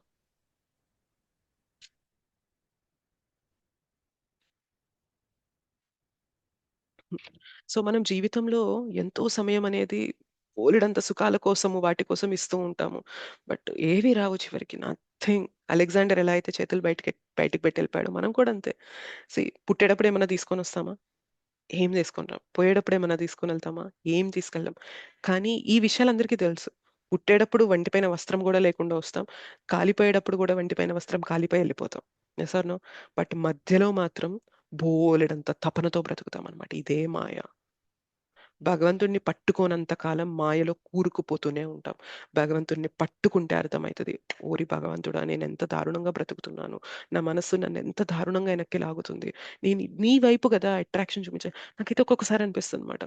జపం చేస్తున్నా గానీ, కష్టపడి భగవంతుడి వైపు తిప్పాల్సొస్తుంది గదా మనస్సుని. సో, మనకి చాలా ప్లాన్స్, చాలా స్కీమ్స్ ఆ విషయాలు, ఈ విషయాలనేవి గుర్తొస్తూ ఉన్నాయి. కానీ జపం చేస్తున్న సమయంలో కష్టపడి ఒద్దొద్దు ఇది కాదు ఆలోచించాల్సింది. భగవంతుని వైపు తిప్పాలి. కృష్ణ నాకు చేత కావడం లేదు అని మనం ప్రే చేస్తూ భగవంతుని వైపు తిప్పుతూ ఉంటాం. అసలు ఇది నేను కష్టం ఎందుకు ఫీల్ అవుతున్నాను? ఇది నాకు కష్టంగా ఉండకూడదు కదా! నేను భగవంతుని అంశని అంటే, భగవంతుని స్మరణ నాకు చాలా సులభంగా ఉండాలి. అవునా కదా చెప్పండి? మనం భగవంతుని అంశలం అన్నప్పుడు, భగవంతునికి అన్నప్పుడు, మనకి భగవంతుని స్మరణ చాలా న్యాచురల్‌గా ఉండాలి. కానీ మనం భగవంతుడిని గుర్తుపెట్టుకోవడానికి, భగవంతుడిని స్మరించడానికి, భగవంతునితో కనెక్ట్ అవ్వడానికి ఇంత కష్టపడుతున్నామంటే, ఎంత దారుణమైన స్థితిలో ఉన్నాం మనము. ఎంత పతితులుగా ఉన్నాం మనము. అదే నిదర్శనం అని అనిపిస్తుంది నాకైతే. అర్థమవుతుందా? జపం చేస్తున్నప్పుడు చాలా ఈగర్‌గా ఉండాలి మనం జపం చేయడానికి. యెస్! జపం చేస్తున్నా, నేను కృష్ణతో కనెక్ట్ అవుతున్నా, కృష్ణ నామాన్ని చెప్పాలి, ఇంకా చెప్పాలి, ఇంకా చెప్పాలి అని మనకి తపనగా ఉండాలి. మనం ఇక్కడ ఎన్ని పూసలయ్యాయి, ఇంకా ఎన్ని మిగిలున్నాయి, అరే! ఇంతసేపటి నుండి చేస్తున్నానా, అయ్యో! నా మనసు నిలవట్లేదే అని అంటున్నామంటేనే మనకి ఎంత రోగం ఉంది అనేది మనకు అర్థమైపోతుంది. శ్రీల ప్రభుపాదులు మనకు సింపుల్ ఎగ్జాంపుల్ ఇస్తారు. చెరుకు రసం అందరికీ తియ్యగా ఉంటుంది. కానీ పసికెరలొచ్చిన వాళ్ళకి, జాండీస్ వచ్చిన వాళ్ళకి ఆ చెరుకు రసం చాలా చేదుగా ఉంటుంది. మనకు కూడా అంతే. హరినామం చాలా తియ్యగా ఉంటుంది. ఎంతో మంది ఆచార్యులు, ఎంతో మంది శుద్ధ భక్తులు నామం తప్ప మాకింకేం వద్దు అనేంత తియ్యగా హరినామం ఉంటుంది. కానీ మనకేమో ఇవాళ హరినామం చేదుగుంది అంటే అక్కడే మనకు అర్థమైపోతుంది మనం ఎంత రోగగ్రస్తులమైపోయి ఉన్నాము అని. సో, రోగగ్రస్తులమై ఉన్నప్పుడు మనం ఏం చేయాలి? కనీసం కొంచెమైనా తెలివేంటి అంటే మందుని తీసుకోవాలి. రోగంలో ఉన్నప్పుడు రోగం ఉందని తెలుసుకొని మందుని టైమ్ టు టైమ్ యేసుకుంటూ కరెక్ట్‌గా వేసుకుంటూ ఉంటే రోగం అనేది నయమవుతుంది. ఇవాళ మనకు ఆ మందు హరినామం, ఆ మందు హరికథ, ఆ మందు హరిసేవ. సో, అది మనం చేస్తున్నామా లేదా? ఓకే. నాకు రుచించట్లేదు. That's fine. ఇవాళ నాకు రుచించట్లేదు. చెయ్యగా ఏదో రోజు రుచిస్తుంది నాకిది. నా రోగం తగ్గే కొద్దీ ఆ రుచి నాకు తెలుస్తుంది అని ఎవరైతే హ్మ్. ఈ పాత్‌కి దృఢంగా పట్టుకొనుంటారో ఖచ్చితంగా వాళ్ళు ముందుకెళ్తారు. ఇదే మార్గం. మాయని జయించడానికి ఇదే మార్గం. 2 డివోటీస్ గుర్తుపెట్టుకోండి. ఒకటి కృష్ణ, ఇంకొకటి మాయ. ఈ మధ్యలో ఇంకేం లేదు మనకి. అర్థమవుతుందా? నేను కొద్దిసేపు భక్తిలో ఉంటా. కొంచెం సేపు వదిలేస్తాను. భౌతికంగా బ్రతుకుతాను అంటే అలా కుదరదు. ఐదర్ నువ్వుంటే కృష్ణ చైతన్యంలోనే ఉండాలి. లేదంటే మాయలోనే ఉంటావు. మాయలో ఉంటూ ఓకే. నేను కృష్ణ భక్తురాలిని అంటే కుదరదు. ఒక ఎగ్జాంపుల్ ఏమంటారంటే ఇంకా లిటరల్‌గా ఇప్పుడు ఒక స్త్రీ ఆమె ప్రెగ్నెంట్ అంటే ప్రెగ్నెంట్ అంతే. అవునా కదా చెప్పండి? నేను నార్మల్ ప్రెగ్నెంట్‌ని కాదు, కొంచెం సేపు ప్రెగ్నెంట్ అంటే అది ఫూలిష్‌గా ఉంటుంది. ప్రెగ్నెంట్ అంటే ప్రెగ్నెంట్. ఆమె గర్భవతి అంటే గర్భవతి. అలానే మనం కూడా భక్తులం అంటే భక్తులం. 24 గంటలు భక్తిలోనే ఉండాలి మనం. నేను కొంచెం సేపు మాత్రమే భగవంతునితో స్మరణలో ఉంటా. ఇంక తర్వాత నేను మాయలో పడిపోతా అంటే దట్ ఈస్ నాట్ కరెక్ట్. అవునా కదా? ఆలోచించండి. 24 గంటలు మన బాధ్యతలు చేస్తున్నా కూడా భగవంతుని స్మరణ అనేది నడుస్తూ ఉండాలి. ఇవాళ మనకది కష్టంగా ఉంది. But no problem. అది మనం ప్రాక్టీస్ చెయ్యగా అది మన సహజ స్వభావం అవుతుంది ఫ్యూచర్‌లో. ఓకేనా? Is it clear? శ్లోక అర్థమైందా? ఇవాళ కలియుగంలో చాలా మంది ఇలాంటి అసుర స్వభావంలోనే ఉన్నారు. దీనంతటికి కూడా ఒకటే రీజన్. భగవంతునితో డిస్కనెక్ట్ అయిపోయి ఉన్నాం. భగవంతుడిని విస్మరించి ఉన్నాం. కాబట్టే మనము ఈ అసుర స్వభావాన్ని పెంపొందించుకుంటున్నాం. భగవంతునితో కనెక్ట్ అయితూ ఉంటే అసుర గుణాలు ఉండమన్నా ఉండవు. సగాన్ని చంపి జంతువుల్ని సగం చంపి ఆ పైశాచిక ఆనందానికి అలవాటు పడిన మృగారి ఒక్కసారి భగవద్భక్తి చేసి భగవన్నామం యొక్క రుచి పొందాక చిన్న చీమలు పాకుతున్నా కూడా ఆయన పరిగెడుతూ ఇట్లా పరిగెడుతూ తన యొక్క ఆ, వస్త్రంతో వాటిని ఇట్లా పక్కకి జరిపి ఆయన వెళ్తున్నారంటే ఎంత పరివర్తన తీసుకొచ్చింది ఆయనలో ఆలోచించండి ఆయన మనస్సుని. Yes or no? సగానికి కోసి గిలగిలా కొట్టుకుంటుంటే ఆనందించే స్వభావం కలగడం అంటే ఇంకా ఇంకా అది ఎంత పైశాచికంగా బ్రతకడం. అలాంటిది చిన్న చీమలు ఎక్కడ చనిపోతాయా అని చెప్పి ఆయన వాటిని ఇట్లా పక్కకి గాలి వీచేలాగా చేసి అవి పక్కకిల్లాక నడుస్తున్నారంటే ఎంత మార్పు తీసుకొచ్చింది, ఎంత సూక్ష్మంగా మార్పు తీసుకొచ్చింది భక్తి ఆయన జీవితంలో ఆలోచించండి. సో మనందరం కూడా అదే మార్గంలో ఉన్నాము. నిరుత్సాహపడకండి. నాకు రుచి రావడం లేదు, నాకు జపం చేస్తుంటే ఏవో ఆలోచనలు వస్తున్నాయి. ఇది కామనే. ఆలోచనలు రావడం కామనే. మనం భగవంతుని వైపు తిప్పడం అనే కష్టం అనేది మనం పెడుతూ ఉండాలి. ఒక్కొక్కసారి మాయకి గురవుతూ ఉంటాం, పడిపోతూ ఉంటాం. అది కామనే, జరుగుతూ ఉంటుంది అని వీలైనంత తొందరగా భక్తుల సాంగత్యంలోకి వచ్చి భగవంతుని పాదాలు పట్టుకోవాలి. మళ్ళీ శక్తిని అడగాలి. నేను ఇలా పడిపోకూడదు అని శక్తిని అడుగుతూ ఉండాలి. సో ఇది జరుగుతూనే ఉంటుంది. ప్రతి క్షణం మనకి ఆ యుద్ధం అనేది జరుగుతూనే ఉంటుంది. మాయని పట్టుకోవాలా, కృష్ణుని పట్టుకోవాలా, మాయని పట్టుకుందామా, కృష్ణుని పట్టుకుందామా. కృష్ణుని పట్టుకోవడం అంటే కష్టంగానే ఉంటుంది. మాయలోకి వెళ్ళిపోవడం చాలా సులువుగా ఉంటుంది. చాలా ఈజీ. ఎంతసేపు చెప్పండి, ఈ క్లాస్ వినడం ఈజీనా, ఏదైనా మూవీ పెట్టుకొని వినడం ఈజీనా? ఉండడం ఈజీ మాతాజీ. క్లాస్ వినడం మూవీ ఈజీ. సులభంగా చూస్తాం. మూవీ సులభంగా చూస్తాం. ఎస్, మూవీ చాలా సులభంగా ఈజీగా చూస్తాం. మన కృష్ణ నేచర్. చైతన్యం ఉన్న వాళ్ళకి ఇది సులభం, లేని వాళ్ళకి అది సులభం మాతాజీ మాతాజీ. కృష్ణ చైతన్యంలో ఉన్న వాళ్ళకి ఇది ఇంట్రెస్ట్ వచ్చేస్తది మాతాజీ. ఇంకా అటు ఇంట్రెస్ట్ తగ్గుతుంది మాతాజీ. కరెక్ట్. సో నాంది బట్టి వాళ్ళకి అది సులభం. అంటే మీరు రాకముందు మాకు అదే ఇంట్రెస్ట్ రాకముందుకు అదే మాతాజీ. చూసేవాళ్ళం మాతాజీ, మూవీ కరెక్ట్. చూసేవాళ్ళం. మీకు భగవంతుడు ఆ రుచినిచ్చారు కాబట్టి మీకిది ఇప్పుడు దాని వైపే సులభమైపోయింది. పోవట్లేదు. అలానే జపం కూడా అంతే మనకి. ఇవాళ మనకి ఇంకా రుచి దొరకలేదు. కానీ ఒక్కసారి ఆ రుచి దొరికిందంటే మాత్రం ఇంక మనకి ఎట్లాంటి పరిస్థితుల్లో ఉన్నా, ఎంత టెన్షన్, ఎంత జీవితం పిండేసే సిచ్యువేషన్‌లో ఉన్నా కానీ నేను జపం చేసుకుంటా. కొద్దిసేపు భగవంతునితో కనెక్ట్ అవుతా. ఇదంతా కాదు అనే మన నేచర్ అనేది అట్లా వెళ్ళిపోతదనమాట. జపం చేసుకుంటే నా మనసు కుదుట పడుతుంది. జపం చేసుకుంటే నాకు హాయిగా ఉంటుంది. జపం చేసుకుంటే నేను భగవంతునితో కనెక్ట్ అవుతా.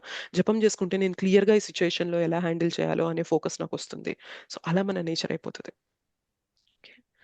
సో, ఇది ఈ శ్లోక గురించి. ఈ శ్లోక గురించి మాత్రమే కాకుండా మన జీవితంలో వచ్చే కొన్ని కొన్ని సిట్యుయేషన్స్ అన్నీ కూడా కవర్ చేశాను. ఎందుకంటే మనకిక్కడ ఇంకా భాష్యం లేదు కాబట్టి నేను కొన్ని విషయాలనేవి కవర్ చేశానిక్కడ. మనం ఎలా దీన్ని అన్వయించుకోవాలి అనేది. హోప్ మీకు అర్థమైంది అని అనుకుంటున్నాను శ్లోక.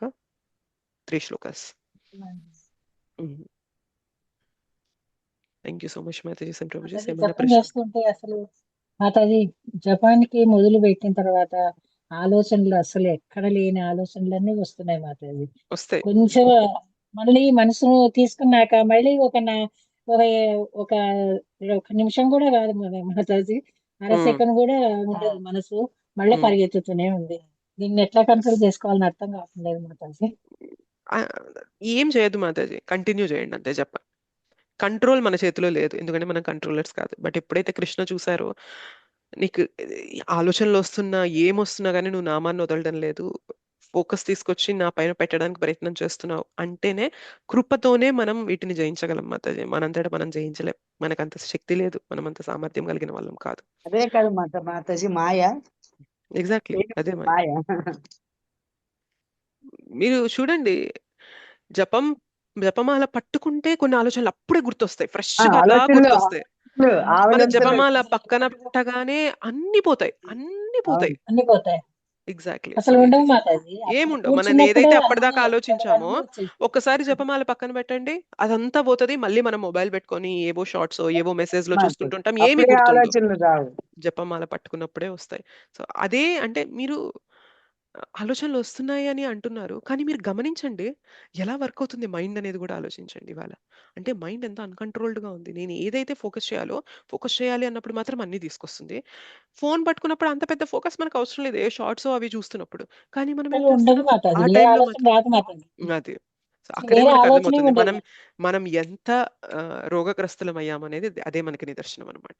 సో అంత రోగంతో ఉన్నాం మాతాజీ బేసిక్‌గా. నేను కూడా మా హస్బెండ్‌తో చెప్తూ ఉంటాను, అరే హరినామం చెప్తే అంత రుచి వస్తుందంటారు, అంత రుచి వస్తుందంటారు, మనకెందుకు రుచి రావట్లేదు? మనకి భౌతికమైన విషయాలు మొన్న నేను చూసాను, పిల్లలందరూ పెట్టుకొని ఒక టీవీలో క్రికెట్ పెట్టుకొని చూస్తూ ఉన్నారనమాట. అంటే భౌతికమైనది ఎప్పుడు అంత అట్రాక్టివ్‌గా ఉంటది కదా! క్రికెట్ అనేది చూడడం అనేది చాలా ఇష్టంగా ఉంటది చిన్న పిల్లలకి. అదే కూర్చొని కొంచెం హరినామం చెప్పండంటే ఆవలిస్తాము. అంటే పిల్లలనే కాదు మనమైనా అంతే. ఆవలిస్తూ ఉంటాము. అబ్బా! చెప్పాలా అన్నట్లు ఉంటూ ఉంటాం. అదే ఒక మూవీ గాని, క్రికెట్ గాని, స్పోర్ట్స్ గాని ఏవన్నా పెడితే మాత్రం అలర్ట్ అయిపోయి, అర్రే! ఇదా? అర్రే! అదా? ఇందాక అలా జరిగిందే, ఇందాక ఇలా జరిగిందే, ఒకప్పుడు ఇలా చేశారే అని అంత అటెన్షన్ పెట్టి చూస్తాము. అసలు కృష్ణ కదా మనకి అట్రాక్టివ్‌గా ఉండాలి. కృష్ణ పేరే ఆల్ అట్రాక్టివ్ గదా! కృష్ణనే సర్వ ఆకర్షణీయుడు అని అంటున్నాం గదా! మరెందుకు కృష్ణ పైన మనకు ఆకర్షణ రావట్లేదు? మన ఆకర్షణ ఆయన వైపు న్యాచురల్‌గా ఎళ్ళిపోవాలి గదా! మనకెందుకు రావట్లేదంటే అదే గదా మన రోగం. మన రోగమే అది. సర్వ ఆకర్షణీయుడైన కృష్ణ పైన మనకు ఆకర్షణ కలగడం లేదు. మనల్ని ఎంత మాయలో గురి చేసే ఈ భౌతికమైన విషయాల పైన మనకు ఆకర్షణ వస్తుందంటేనే మనం అంత రోగంలో ఉన్నామన్నట్టు. మాయ శుద్ధ పవర్ఫుల్ భక్తులకి మాతాజీ. మాయ పైన ఉండదు. ఎంతసేపు వాళ్ళకి కృష్ణ పైన కనెక్ట్ అవ్వాలి, కృష్ణతో కనెక్ట్ అవ్వాలి, కృష్ణ సేవ చేయాలి, కృష్ణ నామం కావాలి, కృష్ణ కథ కావాలి అనే దానిపైనే ఉంటది ఫోకస్. సో, వారు భౌతికమైన ఈ రోగం ఏదైతే ఉంటుందో దాన్ని ఎప్పుడో దాటెళ్ళిపోతుంటారనమాట. మనం ఇంకా సాధకుల స్టేజ్‌లో ఉన్నాం కాబట్టి భౌతికమైన విషయాలు మనకి టెంప్టింగ్‌గా ఉంటాయి. చాలా ఇష్టంగా అరే! కొంచెం సేపు చూద్దామా, ఇంకొంచెం సేపు ఏమైద్దో తెలుసుకుందామా అని చెప్పి మనకు అనిపిస్తూ ఉంటది. బట్ ఇది ప్రాక్టీస్ స్టేజ్ అంతే, తప్పదు. ఈ స్ట్రగుల్ అనేది మనకుంటది, తప్పదు.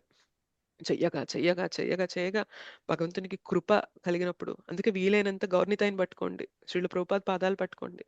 తండ్రి మాకు చేత కావట్లేదు, మాకు భౌతికమైన విషయాలపైన వెళ్ళిపోతుంది మనస్సు. ఒకవైపు తెలుస్తుంది అట్లా వెళ్ళకూడదని తెలుస్తుంది, ఇంద్రియ సుఖాల వైపు వెళ్ళకూడదని తెలుస్తుంది, ఇట్లాంటి ఆలోచనలు పెట్టుకోకూడదని తెలుస్తుంది. అయినా కానీ నాకు చేత కావట్లేదు, కంట్రోల్ చేసుకోలేకపోతున్నాను, మీ కృపనివ్వండి. మీరేమో భగవంతుని ప్రేమ అంటే నామం చెప్తూ ఉంటే అత్యంత గొప్పదైన భగవత్ ప్రేమ, ఆ నామరుచి అనేది వస్తుంది అంటున్నారు. కానేమో నాకు రావట్లేదు.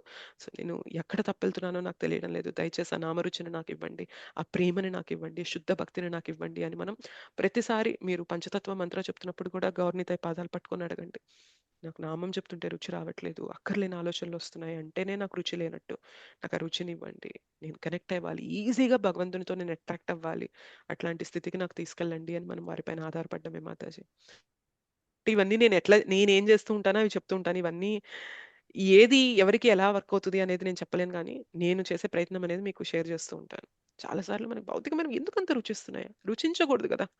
లాజిక్గా తత్వం ప్రకారం చూసుకుంటే కృష్ణ మనకి రుచిస్తూ ఉండాలి, కృష్ణ నామం రుచిస్తూ ఉండాలి, కృష్ణ కథ బుక్స్ చదవడం, శ్రీల ప్రభుపాదుల వారు ఇచ్చిన బుక్స్ చదవడం మనకి రుచిస్తూ ఉండాలి. బుక్ దగ్గర 10 నిమిషాలు కూర్చుంటున్నాం, ఫోన్ దగ్గర గంట సేపు కూర్చుంటున్నాం అంటేనే మనకు అర్థమవుతుంది. అంటే కృష్ణ కన్నా కూడా నాకు మాయ ఎక్కువ రుచినిస్తుంది. అంటే ఎంత ఎంత డిసీజ్డ్ కండిషన్లో ఉన్నాం మనం. సో తప్పదు డివోటీస్, ఈ ఫేజ్ని మనం దాటాలి. ఈ ఫేజ్ని దాటాలి అంటే పట్టుకుంటూ అడుగుతూ ఉండాలి, కృపను అడుగుతూ ఉండాలి. మీకు చెప్పాను కదా లాస్ట్ టైం, ఒక వ్యక్తి బాతులన్నిటికీ ఫుడ్ వేస్తూ ఉన్నారు, కానీ ఒక బాతు మాత్రం గట్టిగా అరుస్తుంది, quack quack quack quack quack quack quack quack అని అరుస్తూనే ఉందన్నమాట. సో ఆ వ్యక్తికి సహజంగా ఏమనిపిస్తుంది, ఈ బాతుకి చాలా ఆకలిగా ఉన్నట్టుంది, దీనికి ఎంత వేసినా సరిపోవట్లేదు, ఇంకొంచెం ఎక్కువ వేద్దామని చెప్పి అనుకుంటారు. Yes or no?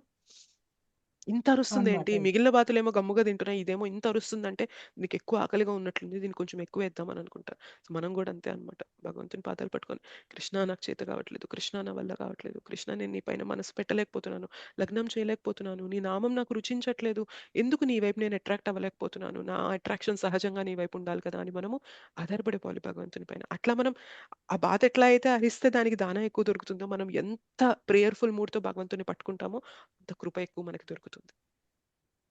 ఓకే, అంటే ప్రేయర్ఫుల్ మూడ్తో చెయ్యాలి, ఇటువైపు స్ట్రగుల్ కూడా చేస్తూ ఉండాలి. నాకు నామం పైన రుచి రావట్లేదు అని పట్టుకోవడం ఒక ఇది, అలానే నామం కూడా చెప్తూ ఉండాలి, నేను చెప్తున్నాను నాకు రుచి దొరకడం లేదు అని. అటు పని జరుగుతూ ఉండాలి, ఎఫర్ట్ అనేది పెడుతూ ఉండాలి, భగవంతుని పైన ఆధారపడుతూ ఉండాలి.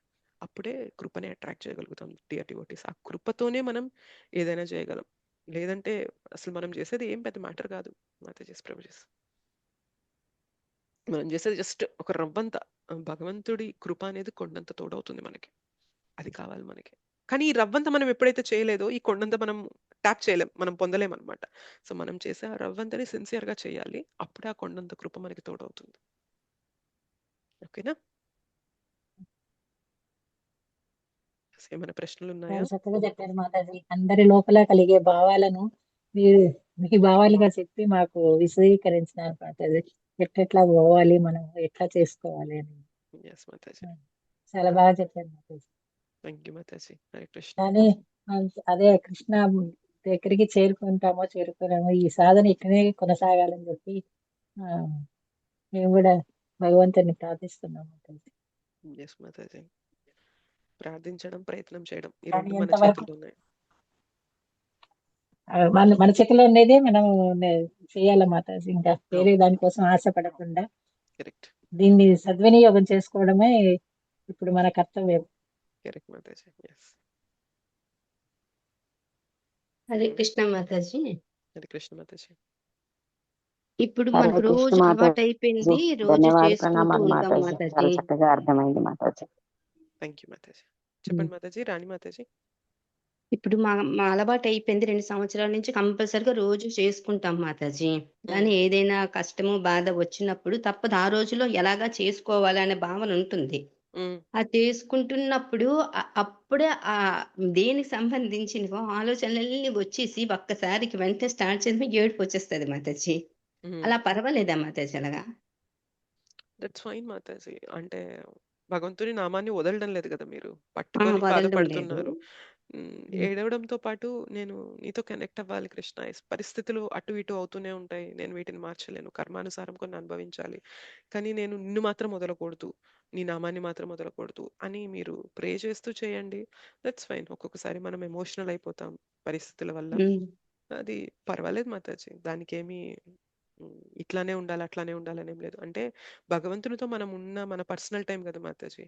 కొందరు వ్యక్తపరచరు, కొందరు వ్యక్తపరుస్తూ ఉంటారు. ఎట్లా అయినా అది మన ఇష్టం. భగవంతుడితో మనం ఎలా ఉండాలి అనేది మన ఇష్టం మాతాజీ. దానికి ఇట్లనే అట్లానే అని ఏం చెప్పరు. అది మన మనసుతో ఎలా కనెక్ట్ అవుతున్నాం ఆయనతో. నాకు కష్టంగా ఉంది కృష్ణ అని ఆయన పాదాలు పట్టుకొని ఏడవడం అనేది తప్పు విషయం కాదు కదా, అది చాలా మంచి విషయం. నాకు శక్తినివ్వు కృష్ణ అని చెప్పి ఆయన పాదాలు పట్టుకొని ఏడవడం, ఆయన నామం చెప్తూ నాకు చేత కావట్లేదు కృష్ణ అని ఏడవడం అనేది తప్పేం కాదు. బట్ కొందరు ఏంటంటే దాన్ని తట్టుకోగలరు, తట్టుకొని దట్స్ ఫైన్ అని చెప్పి చేయగలుగుతారు. కొందరు ఏంటంటే అది ఒక్కొక్కరి నేచర్, ఒక్కొక్కరి స్వభావాన్ని బట్టి ఉంటుంది. సో మీరు అలా చేసిన ఏం పర్వాలేదు ఒక 3, మాతాజీ. 4 సార్లు నాకు నామాన్ని అలా మాత్రం అయ్యి వదలకండి అంతే. నామాన్ని వదలకండి, అదొక్కటి చేయండి అంతే. అందుకే అలాగ అయ్యింది 3, 4 సార్లు. అలాగ తప్ప ఏంటని అడుగుతాం అనుకున్నాను. అదేం లేదు మాతాజీ, అదేం లేదు. Okay Mataji. Hare Krishna Mataji. Hare thank you. Krishna. Thank you Mataji. Mohini Mataji మీకేమైనా ప్రశ్న హరే ఉందా? కృష్ణ మాతాజీ, ధన్యవాద ప్రణామ్ మాతాజీ. హరే కృష్ణ, ధన్యవాద ప్రణామం. క్లాస్ చాలా బాగుంది మాతాజీ. మీరు చెప్పింది ప్రస్తుత పరిస్థితుల్లో నేను 1 month నుంచి అంత బ్యాక్ వెళ్ళిపోయాను మాతాజీ. మళ్ళీ రావడానికి చాలా కష్టపడుతున్నాను మాతాజీ. చాలా కష్టం మాతాజీ. మీరు ఆలోచించండి, డైలీ జపం చేస్తూ, డైలీ కొంత బుక్ చదువుతూ, శ్రీల ప్రభుపాదుల వారు ఇచ్చిన బుక్ చదువుతూ, డైలీ కొంత శ్రవణం చేస్తూ ఉంటేనే మళ్ళీ పక్క రోజు జపానికి మనకు కష్టంగానే ఉంటది, అంత తేలిగ్గా ఉంటది మనకి. అలాంటిది అసలే దీన్ని పక్కన పెట్టేసాం అనుకోండి, ఇంకెంత కష్టం ఉంటుందో ఆలోచించండి. మీరు ఇప్పుడు ఆ ఫేజ్ లో ఉన్నారు మాతాజీ. బట్ ఓకే, ఈ కష్టాన్నైనా తీసుకోండి. ఇప్పుడు వదిలేసారనుకోండి ఇంక అసలు రాలేరు ఇంకా భక్తిలోకి. అస్సలు రాలేదు మాతాజీ, ఇంకస్సలు తెలుస్తుంది రాలేరు, మాతాజీ, ఇంకస్సలు రాలేరు. అర్థమవుతుంది. సో వదలకూడదు ఎప్పుడు. అందుకని ఎట్లాంటి పరిస్థితుల్లో కూడా వదలకండి, సాధనను వదలకండి, సాంగత్యాన్ని వదలకండి. నాకు కూడా ఇవాళ క్లాస్ తీసుకోవాలా వద్దా, తీసుకోవాలా వద్దా అని మదన నడిచింది నిన్నటి నుంచి. సో బట్ నేను ఇక్కడ అంటే ఏదైనా కానీ కొంచెం సేపైనా కానీ భగవంతుని గురించి మాట్లాడదాము అని చెప్పి కొంచెం పుష్ చేసుకున్నాను అనమాట. పుష్ చేసుకొని కొంచెమైనా ప్రయత్నం చేద్దాము. సో నేనేమో మా ఇంట్లో కదా, నేను మా పేరెంట్స్ వాళ్ళ ఇంటికి వచ్చాను హాలిడేస్ అని చెప్పి. సో తీసుకుందామా వద్దా, తీసుకుందామా వద్దా అని అనిపించింది. తర్వాత అనిపించింది తీసుకుందామా వద్దా అనే క్వశ్చనే రాకూడదు. ఏదైనా కానీ కొంచెం సేపు అయినా, ఒక 1/2 hour 40 minutes అయినా కానీ మనం భగవంతుని గురించి మాట్లాడదాం, భగవద్గీత గురించి మాట్లాడదాం. ఇది నాకు దొరికిన సేవ కదా, నేను దీన్ని పక్కన పెడితే ఎలాగా అని చెప్పి మళ్ళీ నన్ను నేను పుష్ చేసుకున్నాను. సో ఒక్కొక్కసారి మైండ్ మనకి అగేన్స్ట్ గా వర్క్ అవుతూ ఉంటుంది మాతాజీ. బట్ మనం ఆ టైంలో కూడా ఎలాంటి చాయిసెస్ తీసుకున్నాం, నచ్చినా నచ్చకపోయినా ఎలాంటి చాయిసెస్ తీసుకున్నాం అనేది మన నెక్స్ట్ జర్నీని డిసైడ్ చేస్తుంది మాతాజీ. ఇంతలా ఎప్పుడు పడిపోలేదు మాతాజీ, కానీ చాలా కష్టం అవుతుంది మాతాజీ. రావడానికి చాలా కష్టం అయిపోతుంది. జపం మీద శ్రద్ధ ఉండదు, క్లాసుల మీద శ్రద్ధ ఉండదు, పడుకోవాలి, ఇంకేదైనా చెయ్యాలి అని తప్ప ఇవేవి కూడా నా దగ్గరికి రాకుండా చాలా దూరం అయిపోతున్నాయి మాతాజీ. చాలా ట్రై చేస్తున్నాను, మరి ఏం మీరు చేస్తాను. లైఫ్ లో ఒకటి గుర్తుపెట్టుకోండి, ఎప్పుడు కూడా ఇతర వైష్ణవుల్ని నిందించకండి. వైష్ణవులనే కాదు, ఎవరిని నిందించకండి. ఇది లిటరల్ గా నేను అంటే ప్రతి క్షణం నేను చాలా కేర్ఫుల్ గా ఉండాలి అని నాకు నేను చెప్పుకుంటూ ఉంటాను మోస్ట్ ఆఫ్ ద టైమ్స్. ఎవరి గురించి తప్పుగా మాట్లాడొద్దు, ఎందుకంటే చాలా కష్టపడి భక్తిలో మనం ఎదుగుతున్నాం. అంత సులువుగా ఉందా చెప్పండి భక్తిలో ఎదగడం మీకు అందరికి, మిగిలిన వాళ్ళందరికీ? లేదు కదా, కష్టపడుతున్నాం కదా. జపం చేయడానికి కష్టపడుతున్నాం, ఆ జపంలో ఫోకస్ భగవంతుని వైపు తిప్పడానికి మనం కష్టపడుతున్నాం. సో బుక్స్ చదవడానికి టైం తీయడానికి కష్టపడుతున్నాం. మనకి అంటే మన మన సహజ స్వభావం నుండి మనం పక్కకొచ్చి ఇవన్నీ తీస్తున్నాం అంటే కష్టం అనేది మనకుంది. అది ఇట్లా ఒక్కసారిగా వేర్లతో ప్రకిలించినట్టు అయిపోతుంది ఎప్పుడు అంటే మనం ఇతరుల్ని నిందించినప్పుడు, భగవంతుని భక్తులకి ఎస్పెషల్లీ మనం తప్పుగా మాట్లాడి అఫెన్స్ అనేది చేసినప్పుడు, అపరాధం అనేది చేసినప్పుడు మాత్రం మనం చేసుకున్న దాని యొక్క రుచి అంతా పోతుంది. చాలా చాలా చాలా జాగ్రత్తగా ఉండండి. వీలైనంత మాట్లాడుతున్నప్పుడు చాలా జాగ్రత్తగా, నిజంగా ఇది అవసరమా, వాళ్ళ గురించి తప్పుగా మాట్లాడటం అవసరమా, వద్దు, నేను ఇంత కష్టపడుతున్నానే భక్తిలో ముందుకెళ్ళడానికి, నేను ఇలా ఒక్కసారి మాట్లాడటం వల్ల నేను ఎప్పటిదాకా కష్టపడి ఏదైతే ఒక్క అడుగేసానో అక్కడ నుండి మళ్ళీ నేను వెనక్కి పడిపోతాను. దయచేసి నన్ను నేను కంట్రోల్ చేసుకోవాలి, మాట్లాడద్దు. ఎందుకంటే మనకు ఆ నోటి చాపల్యం అనేది ఉంటుంది. ఇప్పటిదాకా ఎలా అంటే అలా మాట్లాడేసి ఉంటాం కాబట్టి అలా మాట్లాడే స్వభావం అనేది మనకు వచ్చేస్తుంటుంది. కానీ గుర్తుపెట్టుకోండి, నేను ఇవాళ ఇలా ఒక్కసారి అనేసి నేను ఆ తృప్తిని పొందానంటే మాత్రం నేను ఇప్పటిదాకా భక్తిలో ఏదైతే సుకృతిని సంపాదించుకున్నానో అదంతా కోల్పోతాను. చాలా జాగ్రత్తగా ఉండండి. మనం మాట్లాడకపోయినా ఎదుటోళ్ళు మాట్లాడుతుంటారు కదా మాతాజీ, వాళ్ళని మనం కంట్రోల్ చేసుకుంటాం. మీరు చెప్పింది కరెక్టే. ఇప్పుడు మీరు నన్ను ఏదైనా అంటారు, నేను అనకుండా పక్కకి వెళ్ళిపోలేను కదా, అంటే అన్నారులేండి అని చెప్పని ఏదో పాతవి తీసుకొచ్చి నువ్వు అప్పుడు అది అన్నావు, ఇప్పుడు ఇది అన్నావు, నిన్న అది అన్నావు, రేపు ఇది అంటావు, అప్పుడు డబ్బులు ఇచ్చి వీలైనంత సౌమ్యంగా ఆన్సర్ ఇవ్వండి మాతాజీ. ఆన్సర్ ఇవ్వద్దు అని చెప్పడం లేదు. వీలైనంత సౌమ్యంగా ఆన్సర్ ఇచ్చి పక్కకి వెళ్ళిపోండి. లేదంటే ఎందుకంటే పక్కకి వెళ్ళిపోండి, లేదంటే పక్కకి వెళ్ళిపోండి. పని ఉందని చాలా చెప్పి. సార్లు మనకి, అంటే ఇదంతా నేను కూడా ఫేస్ చేశాను మాతాజీ. చాలా సార్లు మనకి ఏమనిపిస్తుంది అంటే, నేను ఎందుకు అనిపించుకోవాలి అనే అహం మనకు వచ్చేస్తుంది మాతాజీ. నేను చేయకపోయినా నేను అనిపించుకో నేను చేయకపోయినా నేను ఎందుకు అనిపించుకోవాలని అహం మనకు వస్తుంది. అది కూడా ఒక అహంకారం మాతాజీ మనకి. అంటే మిమ్మల్ని అంటున్నాను కాదు, స్వయంగా నేను కూడా ఇది ఫేస్ చేస్తాను. నేను ఎందుకు అనిపించుకోవాలి, నేను కరెక్ట్ మార్గంలోనే ఉన్నాను కదా, నేను అలా చేయలేదు కదా, వాళ్ళు అలా అంటూ ఉంటే నేను ఎందుకు గమ్మున ఉండాలి, నేను తిరిగి ఆన్సర్ ఇవ్వాలి కదా అని అనిపిస్తుంది. కానీ ఆన్సర్ ఇవ్వడంలో ఏమైందంటే మాతాజీ, వాళ్ళు ఇంకొక మాట అంటారు, మళ్ళీ మనం ఇంకొక మాట అంటాం, వాళ్ళు ఇంకొక మాట అంటారు, మళ్ళీ మనం ఇంకొక మాట అంటాం. సో ఇలా అయిపోవడం వల్ల మన చేతన భగవంతుని పైన పెట్టలేం మాతాజీ. తర్వాత ఆ అది రోజంతా 2 రోజులు మనకి ఎంత పీకుతదంటే, మన మనస్సంతా అదే ఆలోచన నడుస్తది. అదే క్లాస్ ఆలోచన నడుస్తది. క్లాస్ వింటున్నా ఫోకస్ చేయలేం, నామజపం చేస్తున్నా ఫోకస్ చేయలేం, బుక్ పట్టుకున్నా వాళ్ళ మాటలు, వాళ్ళు ఇలా అన్నప్పుడు నేను ఇంతకన్నా బెటర్‌గా ఇలా చెప్పుంటే బాగుండేదే, బోలెడన్ని వస్తూ ఉంటాయి మనకి మాతాజీ. సో గమ్ముగా వాళ్ళు అంటున్నప్పుడు నేను ఇంతవరకు మాత్రమే చేయగలను, దయచేసి మీకేమైనా మనసుకు నొప్పి కలిగించుంటే నన్ను క్షమించండి అనుకొని పక్కకెళ్ళిపోండి మాతాజీ. చాలా ప్రశాంతంగా చేయగలుగుతాం మాతాజీ. కానీ ఇది చాలా కష్టమైన పని, చాలా కష్టమైన పని. కానీ కానీ టాలరెన్స్ అంటే ఇదే మాతాజీ. టాలరెన్స్ అంటే ఇదే. చిన్న విషయాల్ని చిన్నవిగా ఉంచేయడం. మనకి అహంకారం వచ్చేసి మనం ఇదైపోతాం గానీ, సరే వాళ్ళన్నారు, ఓకే, ఇట్స్ ఓకే, వదిలేని. ఆ టైంలో గుర్తుపెట్టుకోండి, నేను ఈ శరీరం కాదు, నేను ఈ మనస్సు, బుద్ధి, అహంకారం కాదు, నేను భగవంతుని యొక్క దాసిని. భగవంతుని యొక్క దాసురాల్లాగా నేను బిహేవ్ చేయాలి. That's fine. నన్నంటే అంటున్నారు అనేది పైనున్న దాన్నే కదా, నేను ఆత్మని కదా, నన్ను కాదనేది అని బోలెడన్ని మీరు విన్న ఫిలాసఫీ అంతా గుర్తు తీసుకురావాలి ఆ టైంలో. చాలా కష్టం అనమాట. ఫిలాసఫీ వినడం చాలా ఈజీ, దాన్ని అప్లై చేయడం చాలా కష్టం ఎప్పుడైనా కానీ. సో భగవంతుని పైన డిపెండ్ అవ్వండి. ఆ టైంలో వారిని మీ కాళ్ళు పట్టుకొని లాగుతున్నారు, మిమ్మల్ని వాగ్వాదంలోకి లాగుతున్నారు అన్నప్పుడు 1, 2, 3 కౌంట్ చేయడము, హరే కృష్ణ మహామంత్రం కౌంట్ చేయడము, జపం చేయడము, మనసులో జపం చేస్తుండండి. కృష్ణ నన్ను ఈ పరిస్థితి నుండి ఎలాగోలా కాపాడు, నేను ఇందులో నేను ఇన్వాల్వ్ అవ్వకూడదు, నా నోట్లో నుండి మాటలు రాకుండా నన్ను కంట్రోల్ చెయ్యి అంటే భగవంతుని మీద ఆధారపడిపోండి. అర్థమవుతుందా? తర్వాత తర్వాత ఏం చేస్తారంటే, పక్కకు వచ్చేసాక మీ మనసులో అనిపించినవన్నీ కూడా ఒక పేపర్ పైన రాయండి. రాసి 2 రోజులు నేను మాట్లాడను, నాకు ఏదైతే ఆన్సర్ చెప్పాలనుందో అదంతా కూడా రాసుకోండి ఒక పేపర్‌లోనో, బుక్‌లోనో. 2 రోజులు నేనేం మాట్లాడను. రెండో రోజు తర్వాత మీరు చదివింది, మీరు రాసింది ఒకసారి చదవండి. అసలు ఇది మాట్లాడుకోనుండుంటే ఎంత పెద్ద రచ్చ అయిపోయి ఉండేది, ఎంత పెద్ద గొడవ అయ్యేది, ఎంత పెద్ద వాగ్వాదం అయ్యి ఉండేది. నేను ఇది మాట్లాడకపోవడం వల్ల ఎంత ప్రశాంతంగా అయిపోయింది, ఇంట్లో ఎంతో పెద్ద తుఫాన్ లాంటి సిచ్యుయేషన్ వచ్చేది, ప్రశాంతంగా అయిపోయింది అని చెప్పి మనకు అనిపిస్తుంది. సో మీకు అనిపించిందంతా కూడా రాసేసి 2 రోజుల తర్వాత చూస్తే మీరే దాన్ని చించేసి పడేస్తారు. సో ఇవన్నీ కొంచెం కష్టంతో కూడిన మాతాజీ, ఎందుకంటే అక్కడ మనస్సుని కంట్రోల్ చేయాలి. కొంచెమన్నా మారుతాం కదా మాతాజీ. ప్రయత్నం చేయండి. లేదంటే మనం మన దూరంలోనే మనదే కరెక్ట్ అనుకుంటాం. అవును, అవును, కరెక్ట్. మాతాజీ హరే శుద్ధ కృష్ణ భక్తులు. మాతాజీ. ఇంకొక పాయింట్ యాడ్ మాతాజీ చేస్తా, హరే ఒక్క కృష్ణ. నిమిషం. సారీ మాతాజీ డిస్టర్బెన్స్ కి. కొంచెం మైక్ సెట్ చేసుకోరా మీరు, చాలా లోగా ఉంది వాయిస్. Okay, sorry. ఓకే, ఇప్పుడు వినిపిస్తుందా? ఎస్ మాతాజీ. ఓకే, ఇంకొక పాయింట్ నేను యాడ్ చేస్తాను. ఏంటి అంటే, భక్తులు ఎలా ఉంటారు తెలుసా, వారి పైన వచ్చిన నిందని కూడా వాళ్ళు టాలరేట్ చేస్తారు. అందుకనే వాళ్ళు భగవంతుని పైన కనెక్ట్ అవ్వగలుగుతారు, ఫోకస్ అనేది ఉంచగలుగుతారు. మనం ఎక్కడ లోపిస్తున్నామంటే, మనల్ని ఎవరైనా తిడితే మనం రెచ్చిపోతున్నాం, మనల్ని ఎవరైనా పొగిడితే మనం పొంగిపోతున్నాం. యాక్చువల్‌గా భక్తిలో ముందుకెళ్ళాలి అంటే ఈ డ్యుయాలిటీస్, ఈ ద్వంద్వాలని మనం తట్టుకోవాలి. పొగిడినా, తిట్టినా మనం సమంగా ఉండాలి. నా ఫోకస్ ఎప్పుడు భగవంతుడితో కనెక్ట్ అవ్వడం పైననే ఉండాలి. That's okay. వారికి తెలియక వాళ్ళు అంటున్నారు.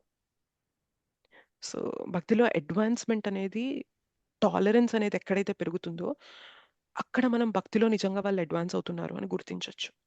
మనం టాలరేట్ చేయలేకపోతున్నాం, ఓర్చుకోలేకపోతున్నాం, సహించుకోలేకపోతున్నాం అంటే మాత్రం సమ్‌వేర్ ఇంకా మనం అంత అడ్వాన్స్ అవ్వలేదు అని గుర్తుపెట్టుకోవాలి. అడ్వాన్స్‌మెంట్ ఇన్ భక్తి నిదర్శనం ఏంటి అంటే, చాలా సార్లు మనకు అనిపిస్తది, చాలా సంవత్సరాల నుండి నేను చేస్తున్నాను, నేను కరెక్ట్‌గా చేస్తున్నానా, నేను అడ్వాన్స్ అవుతున్నానా, నేను కృష్ణకి దగ్గర అవుతున్నానా, ప్రియంగా అవుతున్నానా అని బోలెడన్ని క్వెషన్‌లు వస్తాయి కదా మనకి. వీటన్నిటికి నిదర్శనం ఏంటి తెలుసా?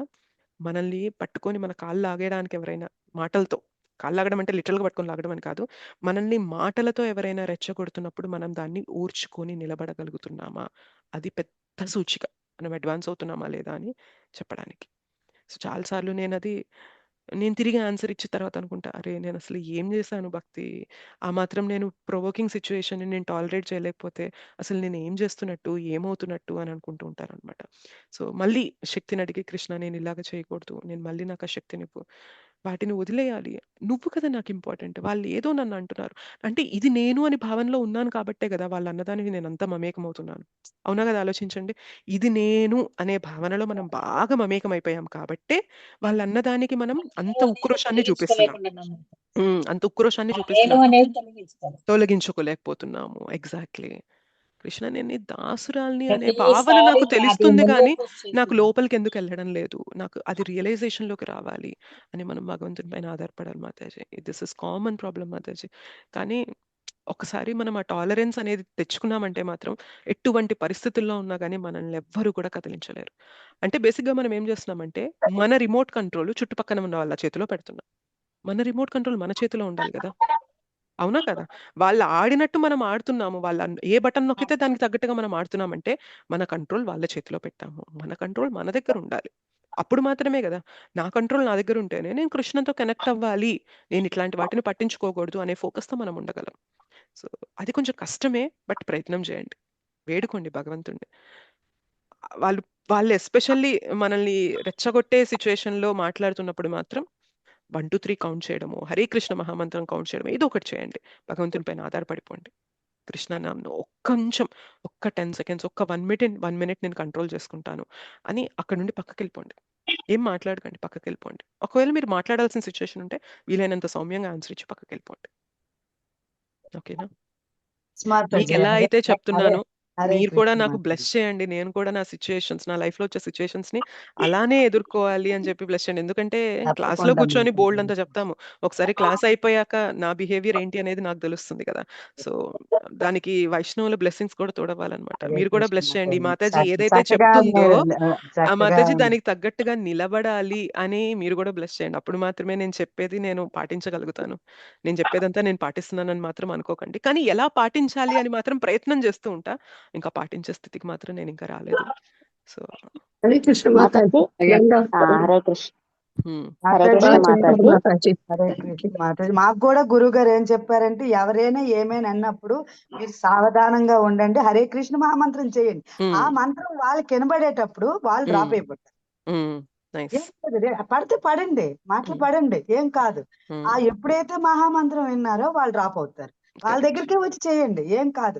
ప్రభుపాద దగ్గరికి వచ్చి కూర్చొని చేయండి. నేను చేయని తప్పుకి వాళ్ళు నాకు అంటున్నారు, దీనికి పరిష్కారం మీరే చూసుకోండి. భగవంతుని పైన ఆధారపడిపోవాలి. భగవంతుడు మీరు ప్రభుపాద దగ్గర హరే చేయండి, కృష్ణ మాతాజీ. చక్కగా వాళ్ళ దగ్గరే చేయండి. ఆ మహామంత్రం వాళ్ళ దగ్గరే వాళ్ళకి వినబడుతుంది, అప్పుడు వాళ్ళ మనసు మారుతుంది అని మాకు ఈ మంగళూరు క్లాస్ మాతాజీ చక్కగా మీలాగే అతను మాత ప్రభు చెప్తారు. వాళ్ళకి వాళ్ళతో పాటు మనం అరిస్తే వాళ్ళకి మనకి తేడా ఏంటి లేదు.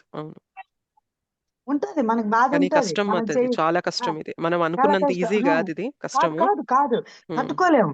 1-2 మాటలు అనేయండి, జపమాల పట్టుకోండి, హరే కృష్ణ మహామంత్రం చెప్పండి, అంతా చూసుకుంటాడు పరమాత్మ. నీలో తప్పు ఉందా, లేదు కదా.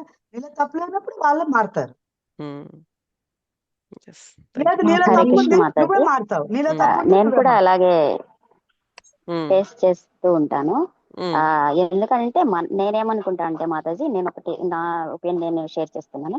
మనము ఎంత ఇవ్వగలుగుతామో అంటే నిష్కల్మషంగా ఎవరైనా హెల్ప్ చేయాలని అడిగినప్పుడు కానీ ఏమైనా సరే మనం ఎంత ఇవ్వగలుగుతామో ప్రేమగా ఇవ్వగలిగినంత ఇస్తాము, ఎటువంటి మనసులో ఎటువంటి ఇబ్బంది లేకుండా. వాళ్ళు దానికి మించి అని ఎక్స్పెక్ట్ చేస్తే మనం ఏమీ చేయలేము. నా శక్తి ఇంతే, నేను ఇంతవరకు చేయగలుగుతాను. మీరు నన్ను తిట్టినా కూడా నాకు హెల్ప్ చేయాలి అని అడిగినప్పుడు నేను కంపల్సరీ చేసేస్తాను. అందులో అసలు మీరు నాకు శత్రువు అమిత్రువు అవంతా నాకు అనవసరం, హెల్ప్ చేయాలి చేస్తాను. అది కూడా ఎంత చేయగలుగుతాను అంత, ఎటువంటి ఇబ్బంది లేకుండా, శత్రుత్వం అట్లా ఏం లేకుండా నేను చేయగలుగుతాను. నాకు ఎంత ప్రేమ ఉందో ఎంత చేయగలుగుతాను. మీ ఎక్స్పెక్టేషన్ ఎక్కువ ఉన్నప్పుడు నేనేమి చేయలేను దానికి.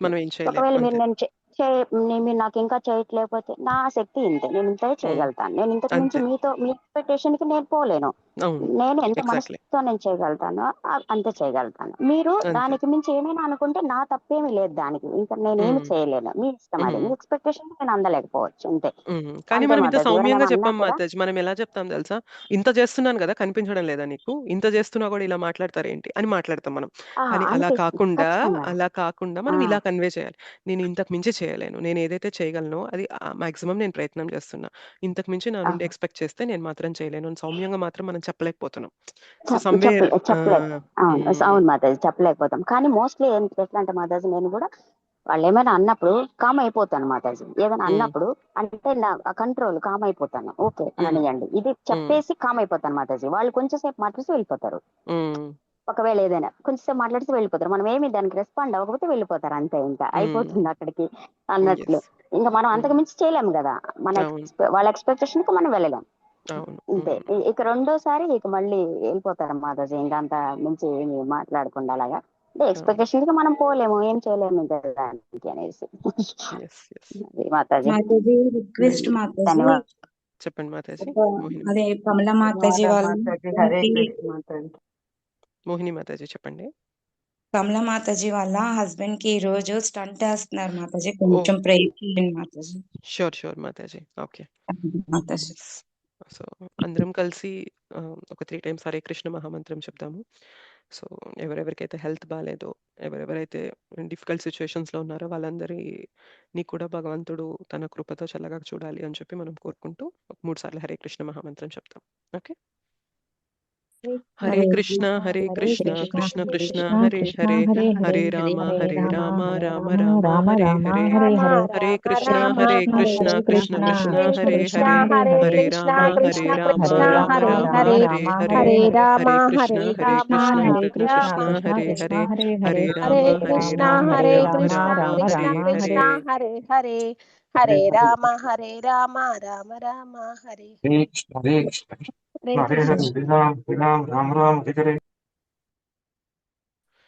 Thank you so much, Mataji and Prabhuji. Hopefully మీకు శ్లోక అర్థమైందని అనుకుంటున్నాను. మళ్ళీ మనం తదుపరి క్లాస్లో కలుసుకుందాము. హరే కృష్ణ, ధన్యవాద్ ప్రణామ్. హరే కృష్ణ ఆచార్య, ధన్యవాదాలు. హరే కృష్ణ మాతాజీ, ధన్యవాద్ ప్రణామ్. ధన్యవాద్ ప్రణామ్. హరే కృష్ణ. రోజు ఫేస్ చేసేది చెప్తున్నారు మాతాజీ. హరే కృష్ణ మాతాజీ, ధన్యవాద్ ప్రణామ్. హరే కృష్ణ, ధన్యవాద్ ప్రణామ్. హరే కృష్ణ, హరే కృష్ణ మాతాజీ, ధన్యవాద్ ప్రణామ్. ధన్యవాద్ ప్రణామ్.